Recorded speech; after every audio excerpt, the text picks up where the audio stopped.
And hello, ladies and gentlemen, and welcome to another episode of The Kuehl Show. I am your host, as always, the insider of the insiders, Tyler Kuehl. And guys, boy, oh boy, we thought it's, the off season. It's going to be a little bit of a lull right here before the expansion draft. But boy, oh boy, the NHL general managers heard your beck and call, and they decided to pull out all the stops this past weekend, giving us one heck of a show here tonight on 12-Ounce Sports. We have a lot to get to today, guys. No question about it, indeed. In just a few moments, we'll be joined by Pat Micheletti to talk about the Minnesota Wild. Billy Guerin, guys, he was making headlines up there just outside the land of 10,000 lakes as well. A little bit later on, around 7:30, Tony Ferrari, your favorite ball draft expert, will be joining us to talk about the NHL entry draft. I'll also talk about the Seattle expansion draft. We'll make their picks on who we think Seattle's going to take this Wednesday night. But of course, you're watching us on 12-Ounce Sports because you guys are all awesome, which means you're watching us on YouTube, Facebook, Twitter, or Zingo TV, channel 761, if you ever want to jump on there. You can sign up for free using the promo code 12-Ounce. That's the number 1, the number 2, letter O, Z, or Z for you American English users. And as always, we got to thank our amazing sponsors, guys. MyBookie.ag down there in the corner. Guys, check them out. NBA Finals could end tomorrow night, but plenty of time to put your bets in for that one. Use the promo code 12-Ounce Sports to sign up for free, win, and get paid on mybookie.ag. And as always, up there in the corner, secondstringleather.com, hashtag crafted from the crease. Guys, 50% off wallets. You want awesome wallets that look like old school goaltending gear or even new school Ray Emery gear, Mike Smith gear, Grant Fuhr, recent-ish gear, Jimmy Howard gear. Go on secondstringleather.com, guys, and get the best high-quality products from Second String Leather Company. And with that, guys, we're going to get into the nitty-gritty because, like I said, we got 2.5 hours today, and we may not have hit the 2.5 hours last couple weeks, but boy, guys, we're going to be pushing it today. We are starting off hard. We are starting off strong with none other than I'm going to say, we're just going to take a ballpark estimate, third or fourth time here on the show. He is from the land of 10,000 lakes. He is the best. He is one of the Minnesota Wild analyst there for KFan 100.3 and also one of the best Minnesota college hockey analysts as well. Ladies and gentlemen, welcome back to the show, the Golden Gopher legend himself, Pat Micheletti. Pat, how are we doing today, sir? Well, how about that? I'm doing great, Tyler. It's always fun to be on with you. I always tell my guests, the more you come back, the better the intros get. So oh my gosh, I know. I feel important now. Eventually, we're going to have like word art come across the screen, like slow motion graphics. We're going to have like dogs barking. It's going to be insane. Pat, thanks for coming on again as always. How you doing? How you doing today? I'm doing just great. It's going to be a great week of National Hockey League talk and so much going on with the expansion draft, the entry draft, free agency. It's going to be a busy time, but a fun time. No question about it. Because this past week, I mean, we go back to our usual Monday, just the one-day week shows, just because the playoffs are over. Sometimes it gets a little bit of a lull. This year, though, Pat, I think it's a mixture of having the expansion draft, which was already, going to happen 2 years ago. We already knew that was to be the plan. But just the condensed offseason that we're going to have, because I have to remind people, training camp is just 2 months away, Pat. This is going to be quick bang, bang, and all of a sudden we're back to hockey again. Yeah, it's really unbelievable, and we're moving in the right direction of getting back to normal and a normal year, and you knew this was going to happen, having a short off season because of the pandemic and the length of the playoffs, and it all happens so fast. And I tell you, it's going to be weird next year having a full 82-game season because I thought for some reason 56 this year felt like forever. We're going to go back to the full 82, and I'm going to feel like I have to remind myself, it's a marathon, not a sprint. Yeah. I mean, no question. And last year, with it being 56 games, you had a team like Montreal, get to the Stanley Cup Finals. A lot of people might think, hey, they're going to have a difficult time getting back in the playoffs next year with an 82-game season, everything being, back to the divisional play. And, it was really a fun season to watch, with teams playing each other 8 times, the Canadian division. Just so much going on. It was actually a real fun year. It was exciting. It was unique. I got the feeling, maybe this is my inner 76-year-old Pat, but I loved having the four divisions kind of a little bit more separate than they usually are in today's game. Because you remember back in the 80s and 90s, the Smythe, the Norris, Adams, where literally they play Friday, Saturday night, back to back, bloodbath both nights, and they go to the next town and do it all over again. That was fun, right? Oh God, I played in a few of those. Yeah. Oh yeah. And tensions get up and your hatred for the other team, you want to beat their brains out, right? And that was fun to watch. I actually wouldn't mind if they kept it that way. Yes, it's probably better where we get to see stars and in all the different arenas and such, but boy, you build up those rivalries and those become just terrific hockey games. And that's one thing. We'll get to the alignment a little bit more and get your thoughts on it, because it's going to be crazy. And I have my own idea, especially now with 32 teams, 16 in each conference. But we'll get to that a little bit later on. Let's get to the big news that happened last week, Pat. And it's still mind-boggling for a number of reasons. Zach Parise, Ryan Suter, both bought out by the Minnesota Wild on the same day, at the same time. For those that don't know, for those that are somehow, if you were in elementary school, you probably could have been born after this happened watching this program. But in 2012, July 1st, right after Parise was coming off a Stanley Cup final berth, the Devils, Ryan Suter coming off probably the best season the Predators had at that point, both get signed to massive contracts with the Minnesota Wild, thinking this was going to revitalize the franchise. And, they had their moments, and Suter's still a top four guy. But why this? Why now, Pat, to buy both these guys out? Well, let's go back to the mega contracts. They hit the free agent market at it could not have been a more perfect time.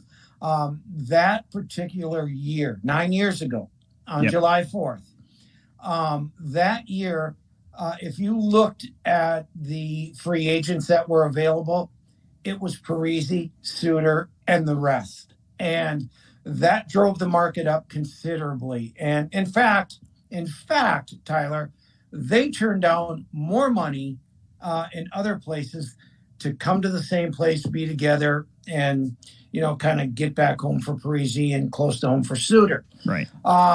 And so the contracts were market driven, no question about it. Minnesota had to do it. They had no choice. They were at a point in their organization where they needed a splash. They weren't a great team.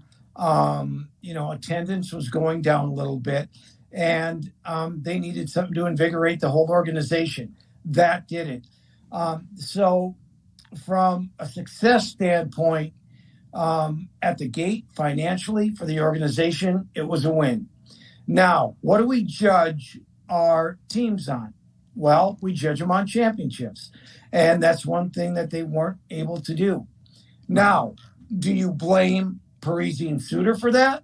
Or, are there other factors? Well, to me, and I think anybody in the hockey world, it takes more than two guys to win a championship. And they had their moments, like you said, but ultimately they didn't have enough. And I'm not going to sit here and blame Chuck Fletcher for, not getting them there, but the core that he depended on to get them there just wasn't good enough. And basically that's what it boiled down to.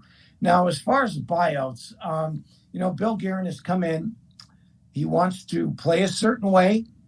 He wants a certain culture in that locker room, and he's not afraid to make change. And he realized a year ago that we got to get bigger, we got to get faster, and we got to get more skilled. And their age was a problem. Mikko Koivu eventually retired. They didn't re-sign him. Eric Stahl was traded. And so I think this was just part of moving in that direction. Listen, with the contracts, with the way that they are set up, it was really a no-win situation for Minnesota. At some point in time, they were going to get hit with recapture problems, buyout problems, which they now have. So there really wasn't any type of solution. So I think he just said, you know what, time to bite the bullet, move on, let them move on with their career and go from there. Yeah, for those that don't know, the buyout numbers are as followed. Next year's not too bad, only 2.4 million, but it's the next three, Pat, that are a little Terrible. spooky.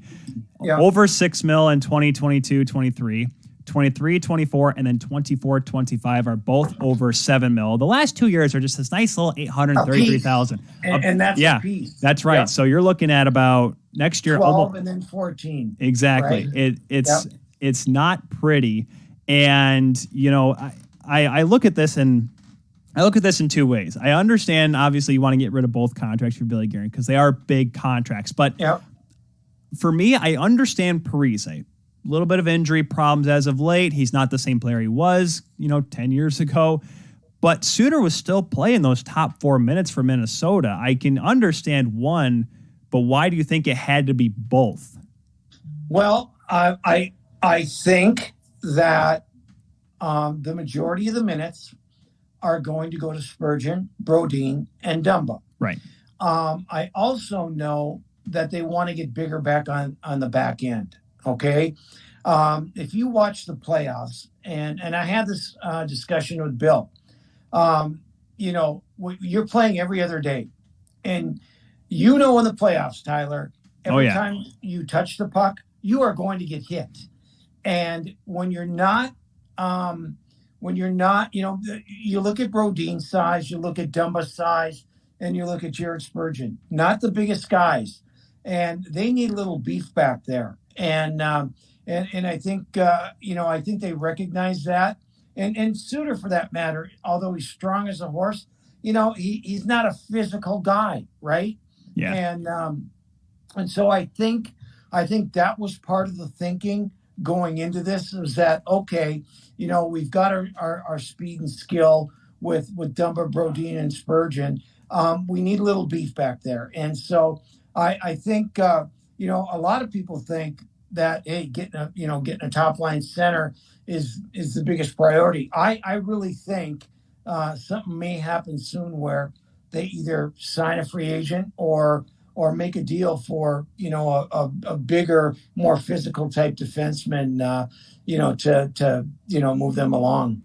Do you think, Pat, because of the fact that the cap is going to really shrink down, at least their space is going to shrink down after next season, that this season's coming up, do you think that Billy Guerin is going all out, realizing, hey, this is our 1 year, we have one chance to do this, that he's going to go out and get a rental defenseman like that?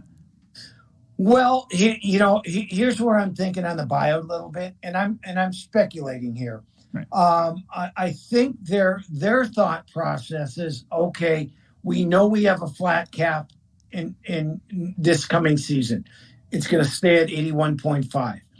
I think with things getting back to normal, and you're getting 18,000 people in the stadium, I think with a new TV contract, I think they're calculating, we're going to take that hit. However, the cap should rise a little bit, and I think they'll get some relief that way. But that's me guessing that's what's going to happen. But I think that thought process also had something to do with the buyout now.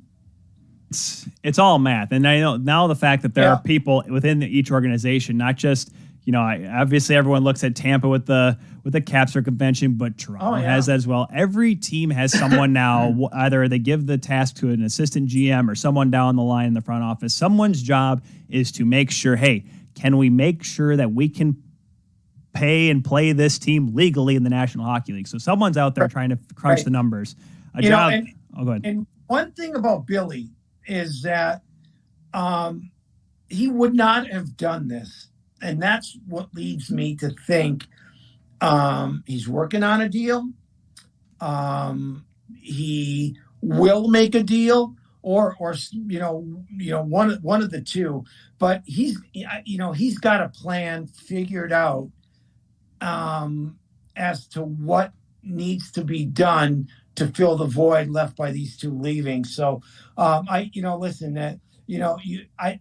don't think that, for example, Suter, that you just buy him out to buy him out.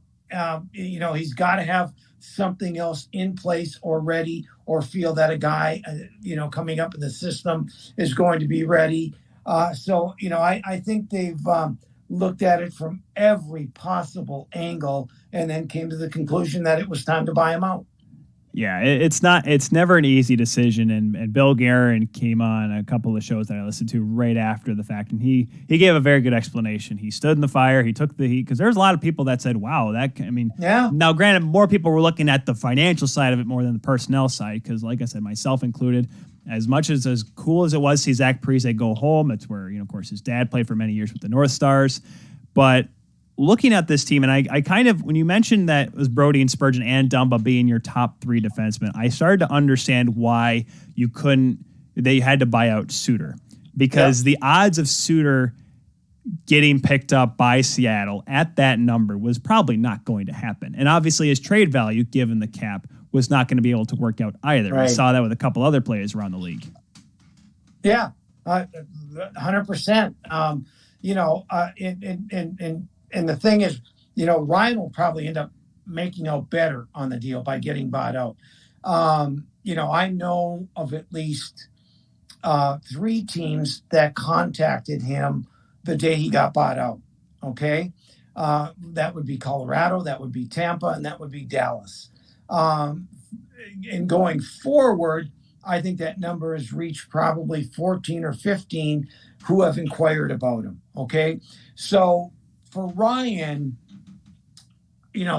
I think it's going to come down to, do I want to take the money somewhere, or do I want to take less money and go to one of 4 or 5 teams that legitimately have a shot at winning the cup next year? So it'll be real interesting to see. Zach, on the other hand, I think at 37 years old, with a bad back, who's lost a step, I think it's going to be a little bit more difficult for him. If I were his agent and advising him, I would tell him, you've got to reinvent yourself as a player. You have to understand that you're not going to play in a top 6 role anymore.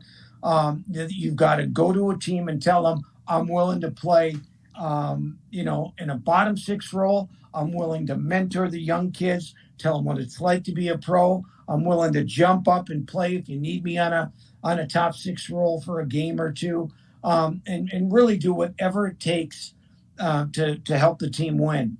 If not, I think he's going to have a hard time, finding a suitor that's going to take him on. Right. And that's the one thing I think people kind of had the misconception of Ryan Suter being bought out. It's not because he's a bad defenseman. I'm pretty sure, like you mentioned, half the league is going to want this guy. He can still play top 4 minutes. And there's a lot of teams that need a defenseman to fill out their top 4. But you mentioned Parise and the fact that he's going to have to take a lesser role. And I know I'm wearing the Leafs shirt right now, and I know people are like, but they haven't won a playoff series. Yes, I get it, kids. I was in 4th grade the last time they won a playoff series. Actually, I was in 3rd grade, pardon me. But I will say this, a guy like Jason Spezza, who went from making, I think, was it $6 or $7 million in Dallas, obviously I would say it is welcome, wasn't working out, comes to Toronto on a $700K deal. He's still making league mint. He would take less, but he reinvented himself. And while the team itself hasn't done well in the postseason, Jason Spezza has done a magnificent job in the role that he took on. And if Parise can do that, like you mentioned, Pat, I think he can make he may not make the massive splash, may not score 40 goals in a season, but he can give you 15 to possibly 20, give you 45 points from the bottom 6 and still be an effective player. Well, here's the deal. You know why Jason Spezza is having so much success and why he's so well liked? Look no further than Joe Thornton also, is that they reinvented themselves mentally. All right. They told themselves, guess what? You know what? I'm not a top 6 guy anymore. I can't play 20 minutes a night. I'm happy doing this and happy contributing.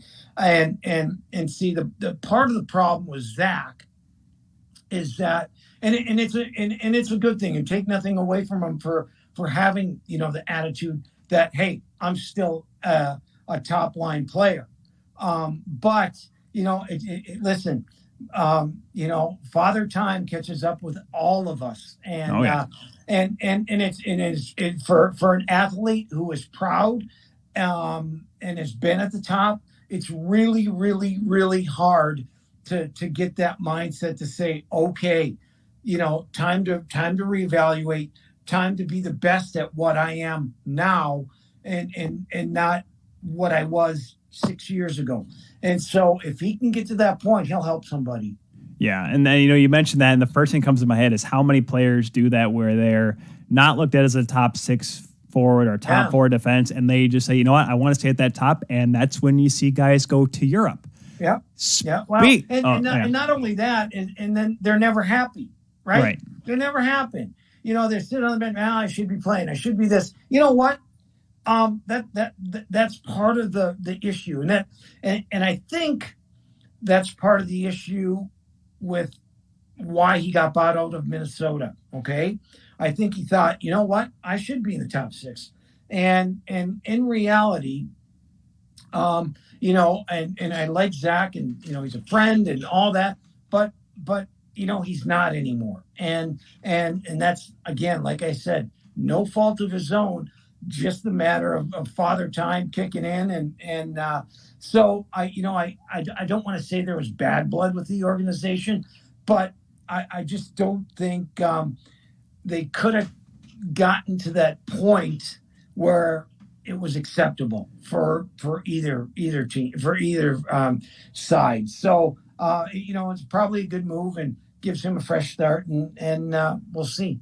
We'll just have to wait and see, no question. You mentioned bad blood. And last thing here before we move on to the protected and unprotected list here for the Minnesota Wild, the story that came out from Mitch Russo shortly thereafter, almost hours later, was because he got to talk to Ryan Suter, is how Suter hung up on Bill Guerin as soon as he heard the news.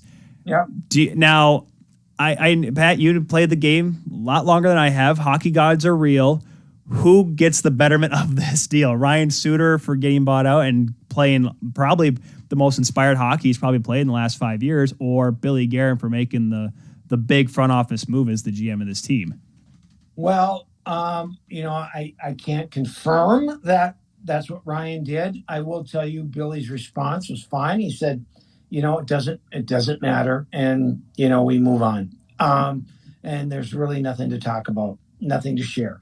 So, who wins? You hope in the end both win, right? Ryan gets a fresh start, maybe gets a chance to play, on a Stanley Cup contender. Billy, on the other hand, gets to put the team that he wants on the ice, and so you hope both end up on the right side. That being said, I listen. For any athlete who is proud, who wants to get told they're getting bought out? Who would be happy, right? He's got his family here. He loves Minnesota. I'm sure it was not an easy day for Ryan. Money aside, it just it wasn't easy, and I think he was kind of surprised by the whole deal, and he probably felt, you know what? Okay, what do you want me to say, Bill? What do you want me to say to you? Thanks. Thanks for nothing. Thanks for buying me out. Best of luck in all your future endeavors, Bill. Yeah. And, he just kind of handled it the way he did.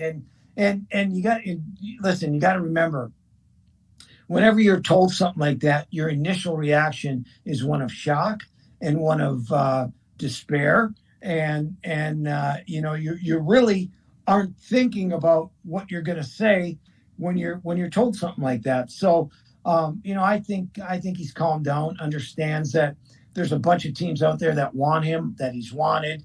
But you never, ever want to get bought out. Right. Yeah. It's never a good thing to hear. I'm like, yeah, we don't want you anymore. See you later. It's right. The epitome to get fired. The only difference between Suter and the rest of us is it's a few $1 million difference between the two of us. Right. But speaking of a few $1 million, and this is why, maybe the deal was so important, is the re-signing of Kirill Kaprizov. Yeah. Everyone's still waiting on it. Pat, is there an update? Is there any good word from the Kaprizov and Guerin camp on a possible future deal here? Doesn't have to be on the protected list, which is good to see, but there is obviously, I don't want to say a need to have him on the Wild, but if they want to be successful offensively, he brought a whole different load of pizzazz and whatever adjective you wanted to describe to use him. The Wild, I think, will need him in the future offensively if they want to still be a contender. Okay. A lot to unpack there, but here's the deal. Okay. I am 100% convinced they will get a deal done. Okay. Now, what are the issues? The issues are Minnesota would love, and any general manager would love to get him tied up for 8 years, the max that they can. Why wouldn't you? He's a superstar. The agent would like to say, I would like my client to get to free agency quicker so I can make mega dollars, right? Oh, yeah. And can you blame him for that? So Minnesota would like to sign him to 8 years. The Kaprizov camp would like to sign for 2 to 3 years and then get to free agency. The money that Minnesota would offer Kaprizov would be the max that they can. There is no issue on money in terms of signing him to the max that they have, the max that they can. So do I think that they will meet at some point in the middle, probably, 5 years, 6 years? I absolutely do 100%. What are his options? His options are to go back to the KHL, make $1 million. Yes, there's other money, under the table, whatever you like to call it, that he could make. Is it going to be as much as he could make by signing with Minnesota? No. But here's a couple things that you can't forget either. The National Hockey League is the best league in the world. Mm-hmm. Kirill Kaprizov wants to play in the best league in the world. Kirill Kaprizov wants to be the best player in the National Hockey League. This kid is driven. He wants to play against the best. He wants to be the best. And so for those reasons alone, I do not think that he is going to threaten with going back to the KHL because he couldn't get a deal done with Minnesota. Because that, quite frankly, that's his only option. Minnesota owns his rights, and they, he cannot go to another team. Now, what had happened was Kevin Weeks from the NHL Network sent out a tweet saying that talks have gone cold with Minnesota. And it's really interesting is that guess who Kevin Weeks' agent is? Kaprizov's, right? Very good. Yeah. Very good. And so planted, not planted, a negotiating ploy, who knows? Bill Guerin was not happy about it. He stated that publicly. And, the two sides are talking. So, listen, deals like this don't get done overnight, okay? And it may take a while. It may take all the way up to camp. But at some point in time, a deal will get done. I guarantee it. Now, do you think he'll find out, like he did when he won the Calder, he's going to be out fishing, he's going to get a phone call from his agent, hey, we got a deal? I think it's going to be like that. That was probably one of the best stories of the trophies, that he didn't even know he won the Calder. He just found out when he was fishing. Oh, I know. It's great, isn't it? And he's meant for Minnesota. He's out fishing, Pat. Oh, and a lot of people hear and see when that tweet was sent out. Well, he just happened to be in Moscow at the time. Okay. Yeah. And where he was at a friend's wedding. And so, the people in Minnesota were all up in arms, always going there to sign a contract with CSKA Moscow, right? The team that owns his rights in the KHL. At least I believe they own his rights, or they're going to make him the offer or something. Yeah. So, but then again, that was clarified, and the reason why he was literally in Moscow. So anyway, I will say that is because I still remember, we have the NHL and ESPN coming back next season. It's an awesome deal. But it's so funny, like back when they were the first run with ESPN back in the 90s and early 2000s, no one would know if he was in Moscow or not unless someone made a phone call or sent an email through AOL or something. Now it's one tweet and all of a sudden, mass panic. Oh my gosh. Yeah. Mass paranoia, mass speculation. And, you just gotta kind of sit back and, and get the information and take it from there. Oh yeah. How times have mightily changed. Oh boy. Well, one way times have mightily changed is back in the 2000s and late 90s, how the expansion draft was merely just, hey, let's pick up every single minor leaguer we can. Nowadays, though, Pat, the NHL wants to give the cards and put them in favor of the new team so they do well, which is why we have the expansion draft and why it's such a big deal here for the Seattle Kraken coming up Wednesday night. Let's look at the Minnesota Wild. We'll go through the rest of the teams later on in the show here on TKS before we get to Tony Ferrari at 7:30. We're talking here with Pat Micheletti, by the way, from KFan, 100.3 Minnesota Wild analyst. Here are the players that are protected. They went the 7-3-1 route. Yoel Eriksson-Ek, obviously, they had just recently signed him. Kevin Fiala, Marcus Foligno, Jordan Greenway, Ryan Hartman, Nico Sturm, Matt Zuccarello, who also has a no-move clause. On defense, you got Brodin, Dumba, Spurgeon, and, of course, the starting goaltender, Cameron Talbot. Who from that list, Pat, are you surprised based on, because obviously a couple of these guys have no move, so they had no choice, but who on that list are you surprised is on there? And then who would you expect, because obviously I'm not going to go through the full list of unprotected players because there's obviously a few, but who do you think should be on the protected that was not, and vice versa? Well, I was fine with the list, because everything changed after Zach and Ryan were bought out, Exactly. Ton of speculation as to, was it going to be Jordan Greenway? Was it going to be Matt Dumba? Were they going to try to move Matt Dumba before they had to submit their list? So there were a lot of moving parts. Ultimately, in looking at their current lineup and their needs, I think it was a fair list of the players that they protected.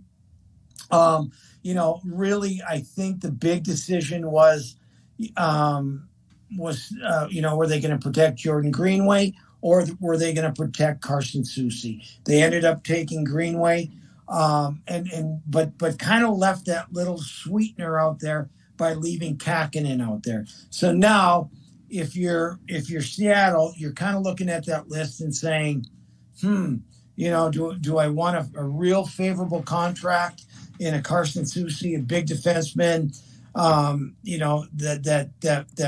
can play in the National Hockey League, or do we take a backup goaltender who's young, who's was a AHL goaltender of the year, who had a pretty good rookie year with Minnesota. So he kind of left them, those two dangling. Then you have Victor Rask, right? Now, Victor Rask makes $4 million a year. He's got 1 year left on his deal. He was originally signed by Ron Francis in Carolina. Yep. All right. So there's history there. And he was in the Niederreiter deal. And yeah, correct. Yep. He was traded in the Niederreiter deal. So with that familiarity, does he take a Victor Rask? That's a possibility. People seem to think Kakkonen or Soucy. It is so hard to, people just look at a list and say, big name, take them. Big name, take them. But these guys go through, what type of team do we want to be, right? Do we want to go top six heavy, or what do we need? Some checkers? What do we need?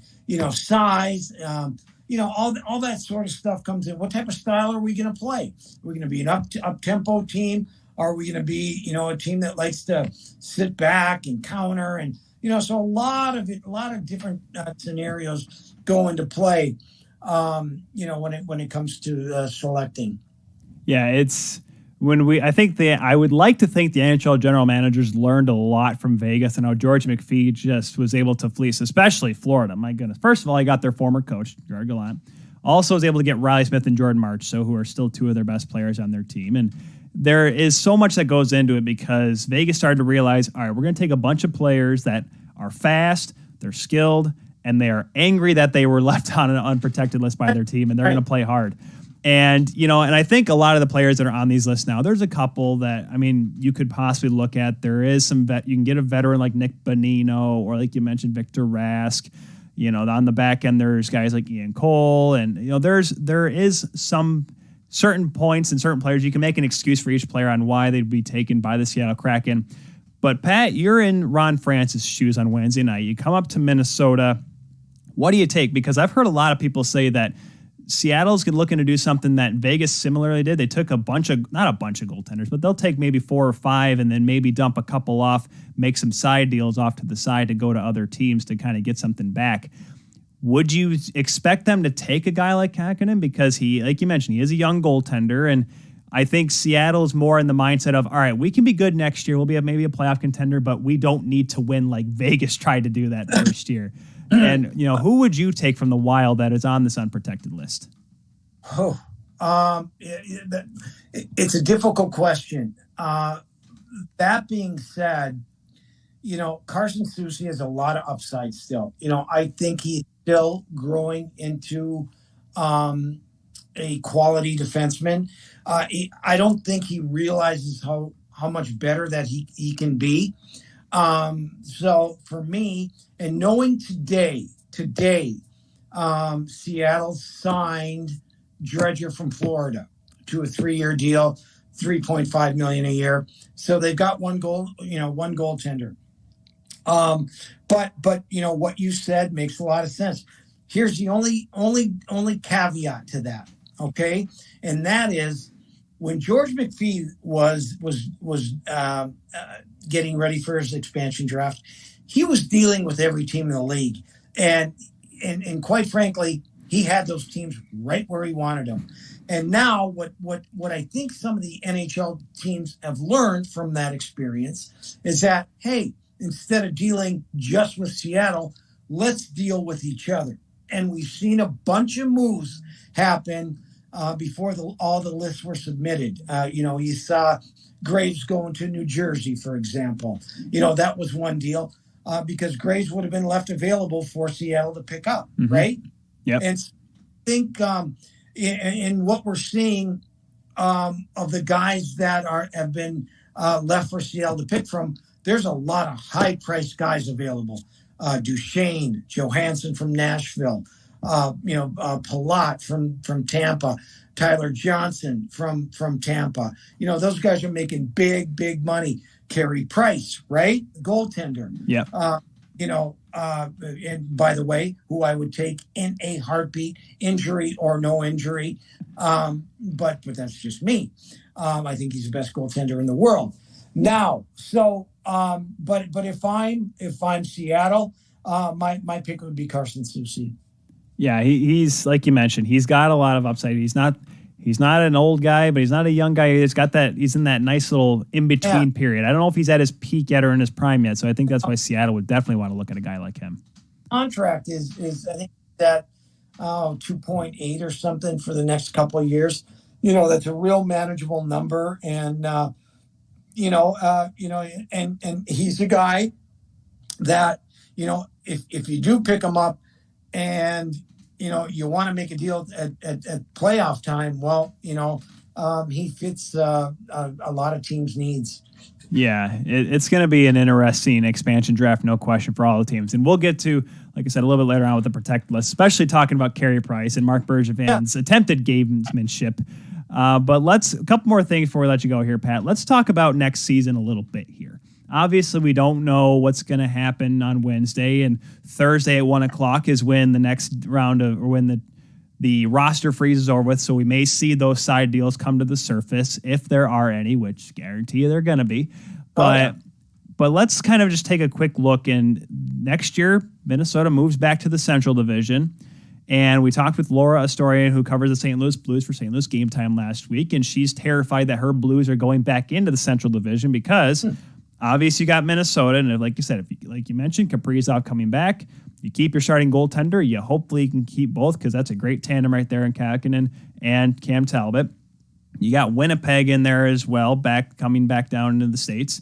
Dallas, I think if you can get consistency with them and not give them COVID twice in a season, I think they'll be okay. Nashville is on the wayside. Obviously, we saw the move with Ryan Ellis going to Philadelphia.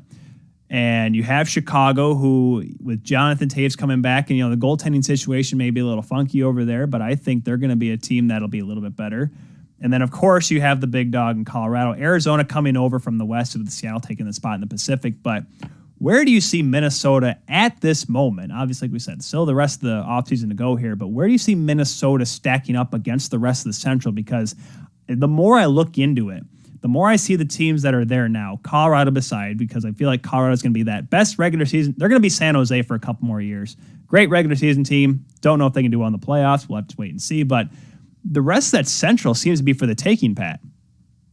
Well, it really is. And, the big question, Tyler, is what are we getting out of some of these teams, right? I mean, they were locked in their divisions last year, yep. And they just played each other, right? Minnesota didn't play Chicago. They didn't play Dallas. They didn't play Nashville.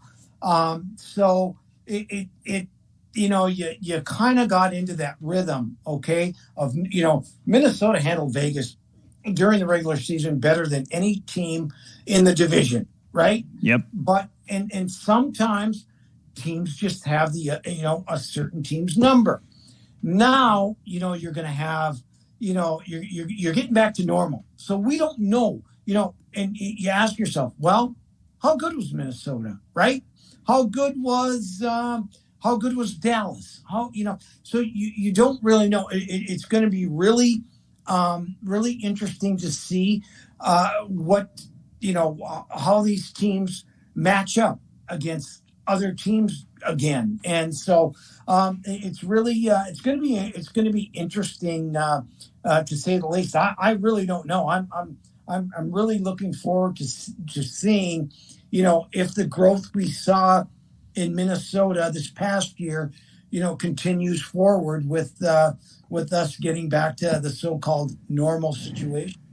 What is normal, Pat? That's a different word. I don't know. Normal's never been a thing here, no. especially in hockey. I learned stuff every day, both good and bad. Yeah. Before we let you go here, Pat, we got to talk a little bit about the college puck here. And yes. And I kind of just off the cuff here, 2-part question here. One part is, how much of a difference do you think? Because this guy has made it clear he wants to go back to school for one more year, even though he's going to be the number 1 overall pick, most likely. We'll talk with Tony Ferrari in that about a little over an hour.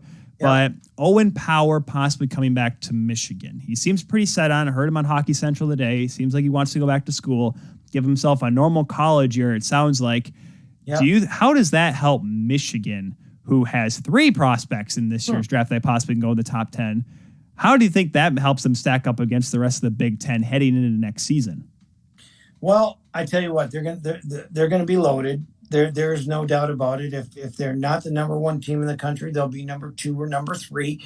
They're all going to be a year older. And regarding Owen Power, listen, I think it's the smartest move in the world for him to come back for another year. Listen, we just look at the previous number 1s, right? Lafreniere. You can even throw Kakko in there from the Rangers, who went number 2. Hughes from New Jersey. It takes a while for guys to get acclimated to the league. You're playing with grown men. Just it's a bigger step than some people realize, and I think another year can do nothing but help him. It's really going to help Michigan. Johnson, Bernier's coming back. They did lose the goaltender to Sweden, man. Yep. It was a really good goaltender. So, I listen. They're going to be a power. There's no doubt in my mind, and Mel Pearson does such a good job behind the bench there. So, they should be excited, no doubt about it. I look at that team, and it's first of all, I'm trying to think of the last time 3 players from one school. I mean, who knows if Johnson falls out of the top 10? It's a possibility, but I'm trying to think of the last time there were 3 players from one college, junior teams, international teams, whatever, but one school that got drafted in the first round. I'm trying to think of the last time that ever happened, Pat. I don't know, and and that's a testament to the recruiting job that Mel does there and the staff, and they're just and they're all worthy of being number 1 picks. I mean, they are some really, really good hockey players, as you very well know. So if they do come back, and I think that all 3 will, they'll be a fun team to watch. I'm pretty sure as soon as you said Mel Pearson, I heard even from all the way from Houghton, Michigan, about 4 or 5 people groaning about Mel Pearson. Oh, yeah. What a good job he did there too. Back in the normal days, Pat, the original normal, I went to the GLI in 2019 at Little Caesars Arena. The final was Michigan versus Michigan Tech. And having gone to the GLI a couple of times, I realized that the Husky faithful, they'll come either down from Houghton or wherever they're from to come watch this. It's a big tournament for them. Boy, it may have been only 15,000 in that barn in LCA, but boy, oh boy, when they announced Mel Pearson's name, everyone that was not wearing maize and blue let their feelings know about Mel Pearson. There's still some hostility. That's what we love about college hockey, Pat. Yeah. Oh, you know what? That's what's so great about college hockey. I mean, Michigan Tech has great fans. I mean, Michigan has great fans. Every team, the loyalty to their program is off the charts. I mean, I will tweet something about a team, and the next thing I know, I've got 100 replies saying, well, this or that or blah blah blah, and it's just wonderful that the passion that we have for college hockey, it's terrific. Especially in the land of 10,000 lakes, Pat, where the new kids on the block this year, St. Thomas joins the revamped CCHA, Bemidji State, Minnesota State, a part of that. Who in your eyes, because Dryden McKay is coming back for the Mavericks, and after an incredible year, he's going for that shutout record of Ryan Miller's, the career record. Who is the best team in Minnesota heading into this year? You got the Golden Gophers, who had a good run there towards the end. Jack LaFontaine had an incredible year in net. You have Minnesota Duluth, who made it back to the Frozen Four, albeit they only had to play 1 game. They would have played Michigan. I don't know how that game would have gone. You and I had the guys back and forth about that. St. Cloud, of course, was the team that made it to the national championship. Unfortunately, ran into a UMass team of destiny. Who comes out of Minnesota as the best team this year? I don't know if you want to judge that based on tournament play or just overall season record. Who is the best team in Minnesota heading into 21-22? Well, always the diplomat that I am, always straddling the fence, if you will. If you look at, let's take Minnesota Duluth, right? I always start the year with Minnesota Duluth by saying, don't worry about them until March. Because come March, they are ready to play, and they are dialed in, and they make a run. They're very nondescript during the year, and they just methodically go about their game. Looking at Minnesota, oodles and oodles of talent, and getting LaFontaine back is going to be, just huge for them. I think Minnesota has the best set of defensemen in college hockey. Their top 4 are as good as anybody. They need to find a little bit more scoring up front. Now, Minnesota State with McKay coming back, they play a system that just drives you crazy. And people call it boring. I call it interesting.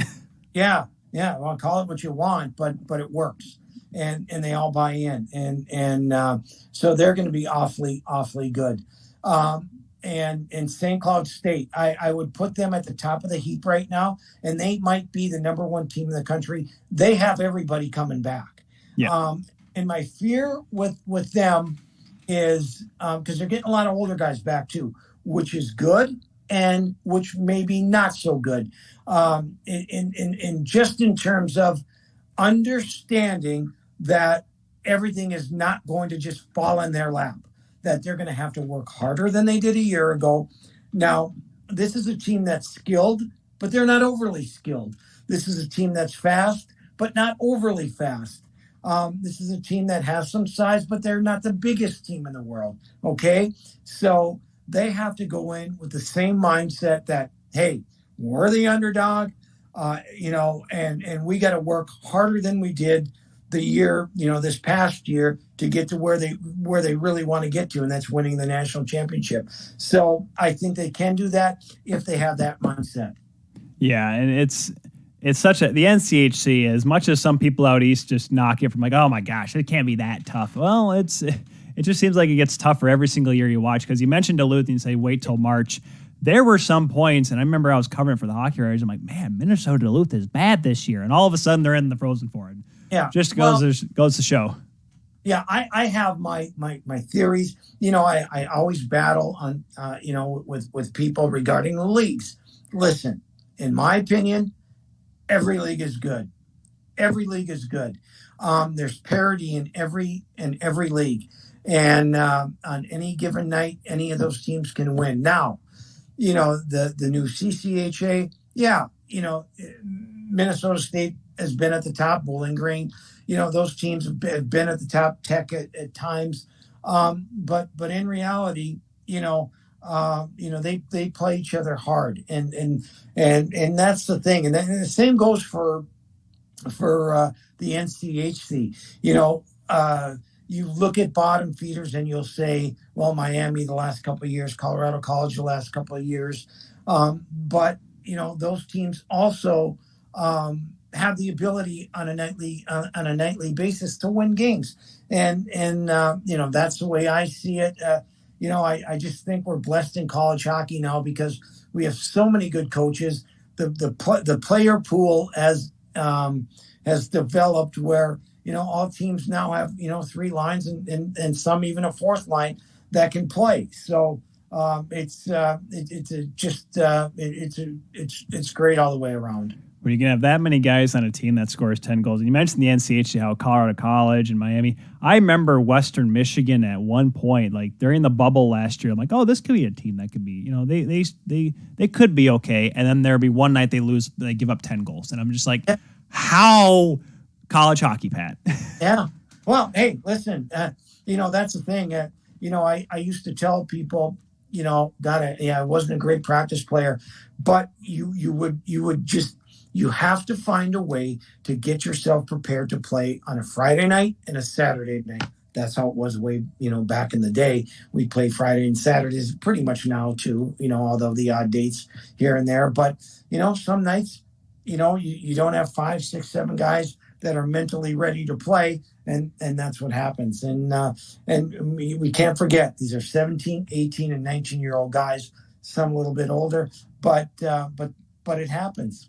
Yeah, it's so interesting because junior hockey's fun to watch. I know a lot of people love it, but those are 16, 17, 18, 19-year-olds like you mentioned. But then college, you can get up to the guys that are 23, 24 years old, like dang near men. That's why some of them are so ready for pro hockey, just because, hey, I've been developing my body and I can go play up against men because, well, I am one. That's just how it works.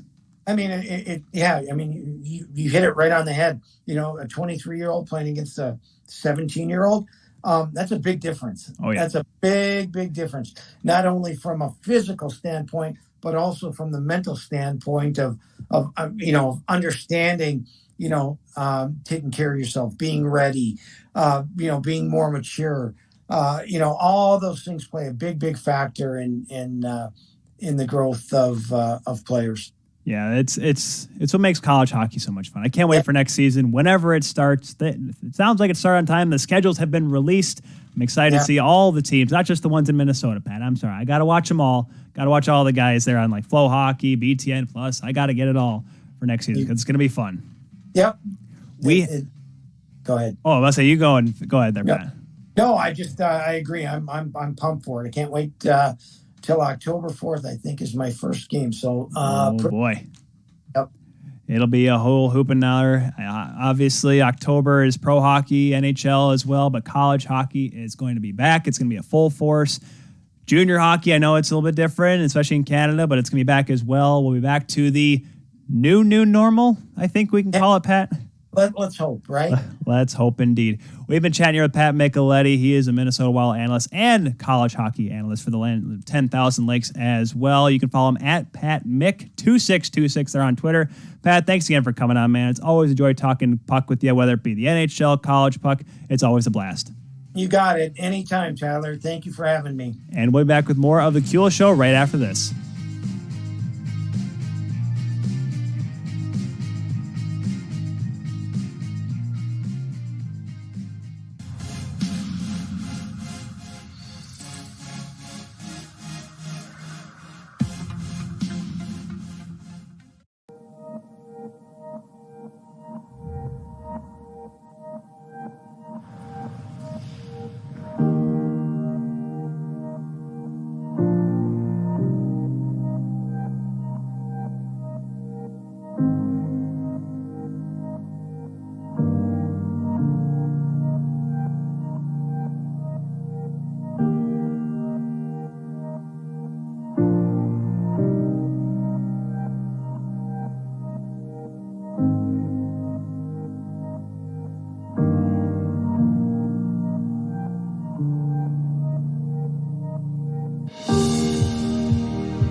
And welcome back to the Kuehl Show, everyone. Tyler Kuehl here on this Monday, July 19th.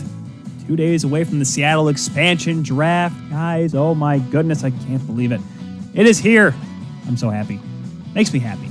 Doesn't it make you happy? We have a new team on the block, new kids on the block there in Seattle.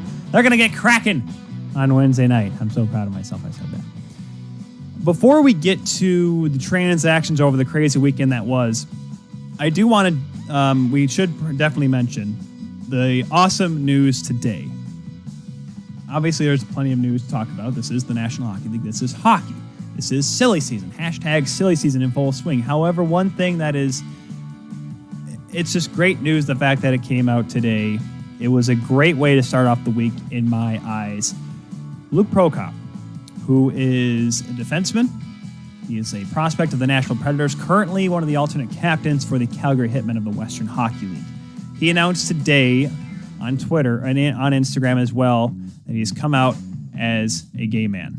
And guys, you know when you wake up in the morning and you feel like you're just going to have an awful day? You ever just feel like you just don't want to get up and see the world? When I saw that tweet get retweeted, so I didn't follow Luke before today. When I saw that tweet and then the ensuing piece by Pierre LeBrun on The Athletic, I stopped what I was doing. I stopped at work. I remember I sat there on my phone, and I'm working in the newsroom, and one of our other anchors looks at me and says, "Ty, what are you doing?" I'm like, "I'm reading the best news I'm going to hear all week." Because the bravery of this kid, this 19-year-old kid, to come out and say and be brave and be the first ever hockey player who signed under a pro contract to come out as gay is awesome news. Hockey is for everyone. It's not just a hashtag. It's not just a you can play. It's not just an organization. It is a phrase that stands true. Hockey is for everyone. And a guy like Luke Prokop, It was such an awesome story. I started to listen to the 31 Thoughts podcast before the show. I could only get about halfway through it, but just hearing how calm he was about everything. Like, this is a 19-year-old kid. He just started to be allowed to legally drink in Canada. And here he is making a mark on the game of hockey, not just today, not just tomorrow, but for the rest of time. Now, for those that don't remember, just a few weeks ago, there was the first professional major sports to come out as gay, the first NFL player. And of course, for those that don't remember, that was Carl Nassib. We talked about it here on the show, how awesome it was. And I remember I said, I'm like, this is going to be the first of many. This is number 2. The steps are in the right direction. And just the fact he was able to come out and do so. And of course, it went through the stages. He obviously talked to his family first. His sister was the person he said that he first brought it up to and mentioned how, and he came out. And I tell you guys, it's so cool to see this, because now barriers are being broken. Obviously, yes, in the women's game, this is a huge deal, or this is a big deal as well. But women's, it's a lot more open in the women's game. The men's game, it's not. There was always the hesitancy. Now, people remember the story of Brock McGillis, who came out after his playing days in the NHL were over with. But this is a kid. He's an adult, but he's still so young. And, he mentioned that he could go on to win Norris trophies, whatever. He can be a champion forever. It does not mean the same as just playing maybe one game, but changing the game for others. Willie O'Ree only played a handful of games in the National Hockey League, but his impact on the game will forever be remembered as the first African-American to play hockey, or the first of African descent to play hockey. Now, Luke Prokop is going to be the first professional hockey player. He's probably going to go back to Calgary next season in the WHL, but he's now going to be the first player to play professional hockey who's an actively gay man. And it's so awesome because and I know this from talking to people in confidence, that there are other players that are like him, that have always been too afraid, that have always been scared, have always felt that they were going to be judged based on who they were and how someone else may thought, that's not good. Now, yes, if you read the comments, the majority of them were positive. Oh my goodness, the feedback was awesome. There were some, yes, that were those people out there that unfortunately make it difficult for guys like Luke to come out and be open about themselves and be who they want to be them true selves. But the amount of people, and that's why I say the majority of the comments I saw, Instagram, Twitter, Facebook, whatever, majority of them were positive and accepting and showing how they were inspired by him and telling him, praising him for doing something more brave than the rest of us, is who Luke Prokop is today. That's why it's awesome. That's why this story is so important. That's why I have to mention it. And I'm probably going to mention it again and again, because the fact that this kid stepped up and said, this is who I am, and this is who I want everyone to know I am. That right there is what's going to change this world. This is the steps that change this world for the better, people. This is why we mentioned, this is why we bring people on who are more involved with the game. We had Nathan Strauss on from UMass. He is a very huge supporter of the LGBTQ plus community. I myself am. This is why we talk about it, to keep the conversation going.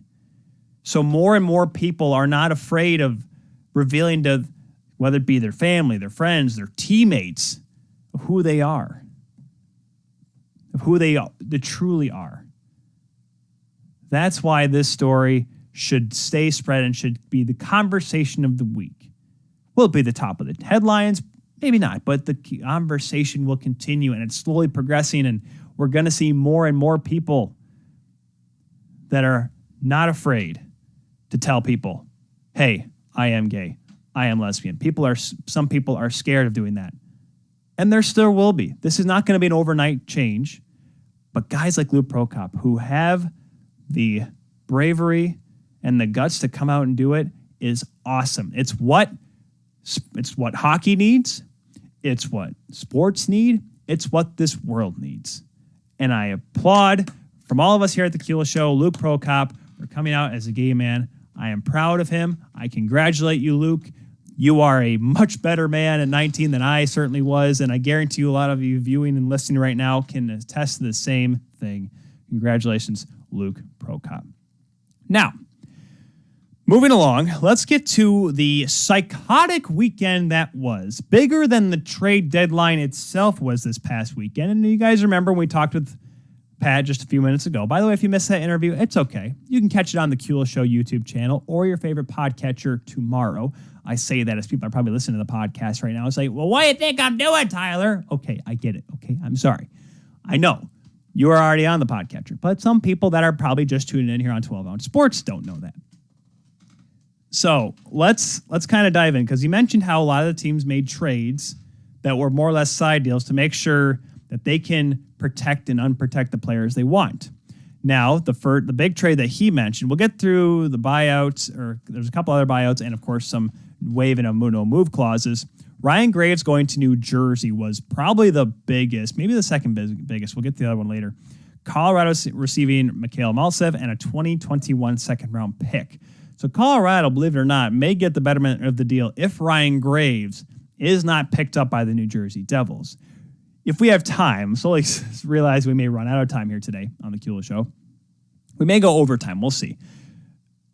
But who they may pick, we may not do the full pick of the team today, but Ryan Graves being over there now gave Colorado an opportunity to protect less play, or a certain amount of players that they need to protect. Obviously, they went the 7-3-1 route. There's a lot of great talent on that Colorado team, and they want to stay consistent. And Ryan Graves, as good of a defenseman as he was, plus-minus leader as a rookie, by the way, I should mention for Ryan Graves, Colorado didn't want to have to protect him or didn't want to have to worry about making that decision. So instead of losing him for nothing, they end up getting something for free. Now, Ryan Graves may not get picked up by New Jersey. We'll have to wait and see, which means New Jersey may get a solid asset over there.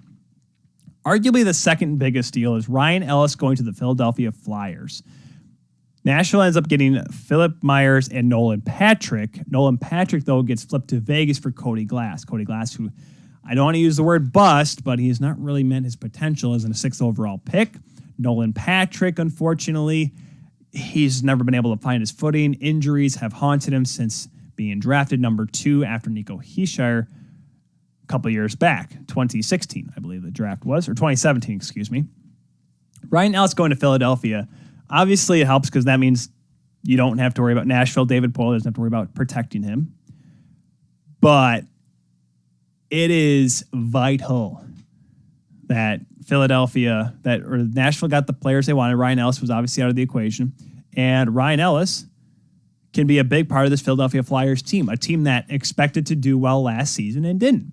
They want to improve. They want to be better. They want to have a more solid defense. And now, Shane Gosper, we mentioned how he's kind of fallen off the wayside. Now you can get that right-handed shot defenseman who can be an offensive weapon on the back end. That's really going to help bolster the blue line for the Philadelphia Flyers. You got to like that move. Good, solid move there coming out of Philly. Other trades that were made, Nick Leddy going to Detroit. Islanders getting Richard Panik and a 2021 second-round pick. Now, yes, it's so weird how Nick Leddy came in, and it seems like the Islanders got the betterment of the deal. I get Nick Leddy can be kind of a Mark Stahl figure back there for the Red Wings, but how in the world does Lou Lamoriello convince Steve Yzerman to take on that contract in full and also give up a draft pick in the process? I know Steve Yzerman likes to be, I don't say questionable, but likes to go to the beat of his own drum. But this is a confusing maneuver from the Red Wings standpoint. Picking up another old guy defenseman who's probably on the wayside of his career, the back nine for sure, probably on 17 at this point, and giving up a draft pick that I don't want to say you need, but when you're a team that's rebuilding, you want all draft picks you can get. The Red Wings are eons away from being a team that gives up those high-end draft picks for a playoff push, especially for a guy like Nick Leddy. So we'll see how that works out in Motown. Barclay Goodrow, his signing rights going to the New York Rangers. This one obviously showing that the bottom 6 for the Tampa Bay Lightning are going to be much different next season. Barclay Goodrow goes to Tampa Bay for literally a 2022 7th-round pick.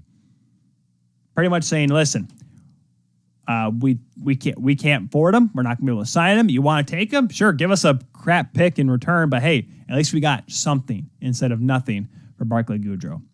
Jared McCann going to Toronto from Pittsburgh. Pittsburgh gets 2023 seventh round pick once again. Pittsburgh doesn't want to protect him. Leafs are going to lose Zach Hyman. They're going to lose a couple other players. It's going to be quite the changeover for the Leafs. So why not get maybe a depth piece that you have to worry about later on?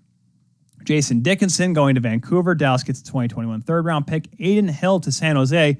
Aiden Hill, one of the few goaltenders that's going to be around possibly, at least supposedly, for Arizona. He goes to San Jose. Arizona gets goaltender Josef Kronar and a 2022 second-round pick. Those were the big trades over the weekend. Couple big re-signings. Brandon Carlo, or at least from last week, Brandon Carlo, 6 by $4.1 million with the Boston Bruins, keeping him there on that back end because obviously it's getting lighter and lighter back there in Beantown. Andy Green, talking about a blue line, staying strong for the Islanders. He's a little bit older, but he's only making $750K. That is obviously important for maintaining the veteran status in this Islanders team. Obviously, we got to wait on Travis Zajac and Kyle Palmieri. That's obviously for a later date to be mentioned or signed. Obviously, they're going to have to wait until after the expansion draft to worry about that. Florida Panthers signed a couple of guys back. Gustav Forsling, 3 years at $2.6666666666666 million. And probably the big one, a guy that bet on himself last year, signing a 1-year contract, represents himself, doesn't need no stinking agent. He wants the money for himself. He's getting it. A pay raise for Anthony Duclair, 3 years at $3 million. Really had a good bounce back year for Florida last year. I can't wait to see what he does back in the Atlantic Division where Florida stacks up. It's going to be interesting. Tampa's going to be a little bit lighter. Boston's getting older. They don't have a goaltender signed yet, so who knows? And obviously Toronto, you may not do well against Toronto during the regular season, but you meet them in the playoffs, you'll beat them just fine. The big contract, though, Miro Heiskanen, 8 by $8.45 million with the Dallas Stars.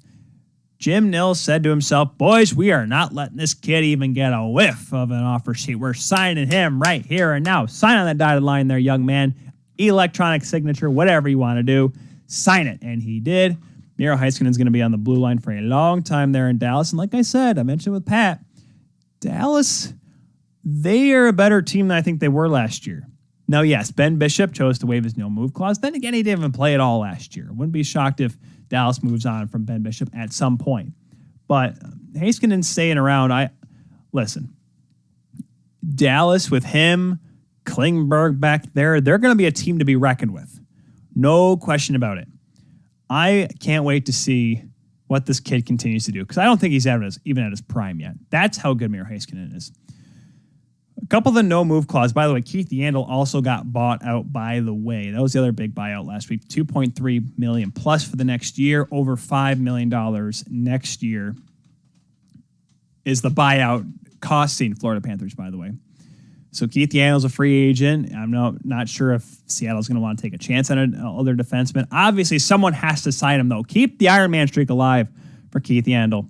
The big the no-move clause waives of the week. Jeff Skinner, his $9 million cap hit, that was waived by the Buffalo Sabres. He did it with the Buffalo Sabres. Obviously, he doesn't care to be there anymore. Ben Bishop, who did not, like I mentioned, did not play last year. As good as he was, like I mentioned, guys, he is made of glass. I've said it 100,000 times before. 2019 was a great postseason for Ben Bishop. But as we learned last year, he is not the most reliable goaltender to stay healthy. I don't see Seattle taking a chance with him. But the big fish at $10.5 million AAV, Carey Price, ladies and gentlemen. Carence Price the first, as I like to call him. Now, this one has a lot to it because remember, of course, the news came out a couple weeks ago that Shea Weber may need possibly season-ending surgery for next season just because he was playing with just a broken down body during the playoffs and then the finals. People are like, oh, he looks hurt. Well, he was. And so you wonder how that's going to affect the team. And now there's whispers, nothing confirmed, that Carey Price may have an issue with his hip and his knee. I will say this, Carey Price in the finals, whether just because he just didn't get comfortable, he just didn't look like Carey Price in the first 3 rounds. I don't know if actually anything happened to him, but he did not look like himself in the finals. Let's be honest, kids. Then again, neither did the Montreal Canadiens, minus that Game 2 loss to Tampa.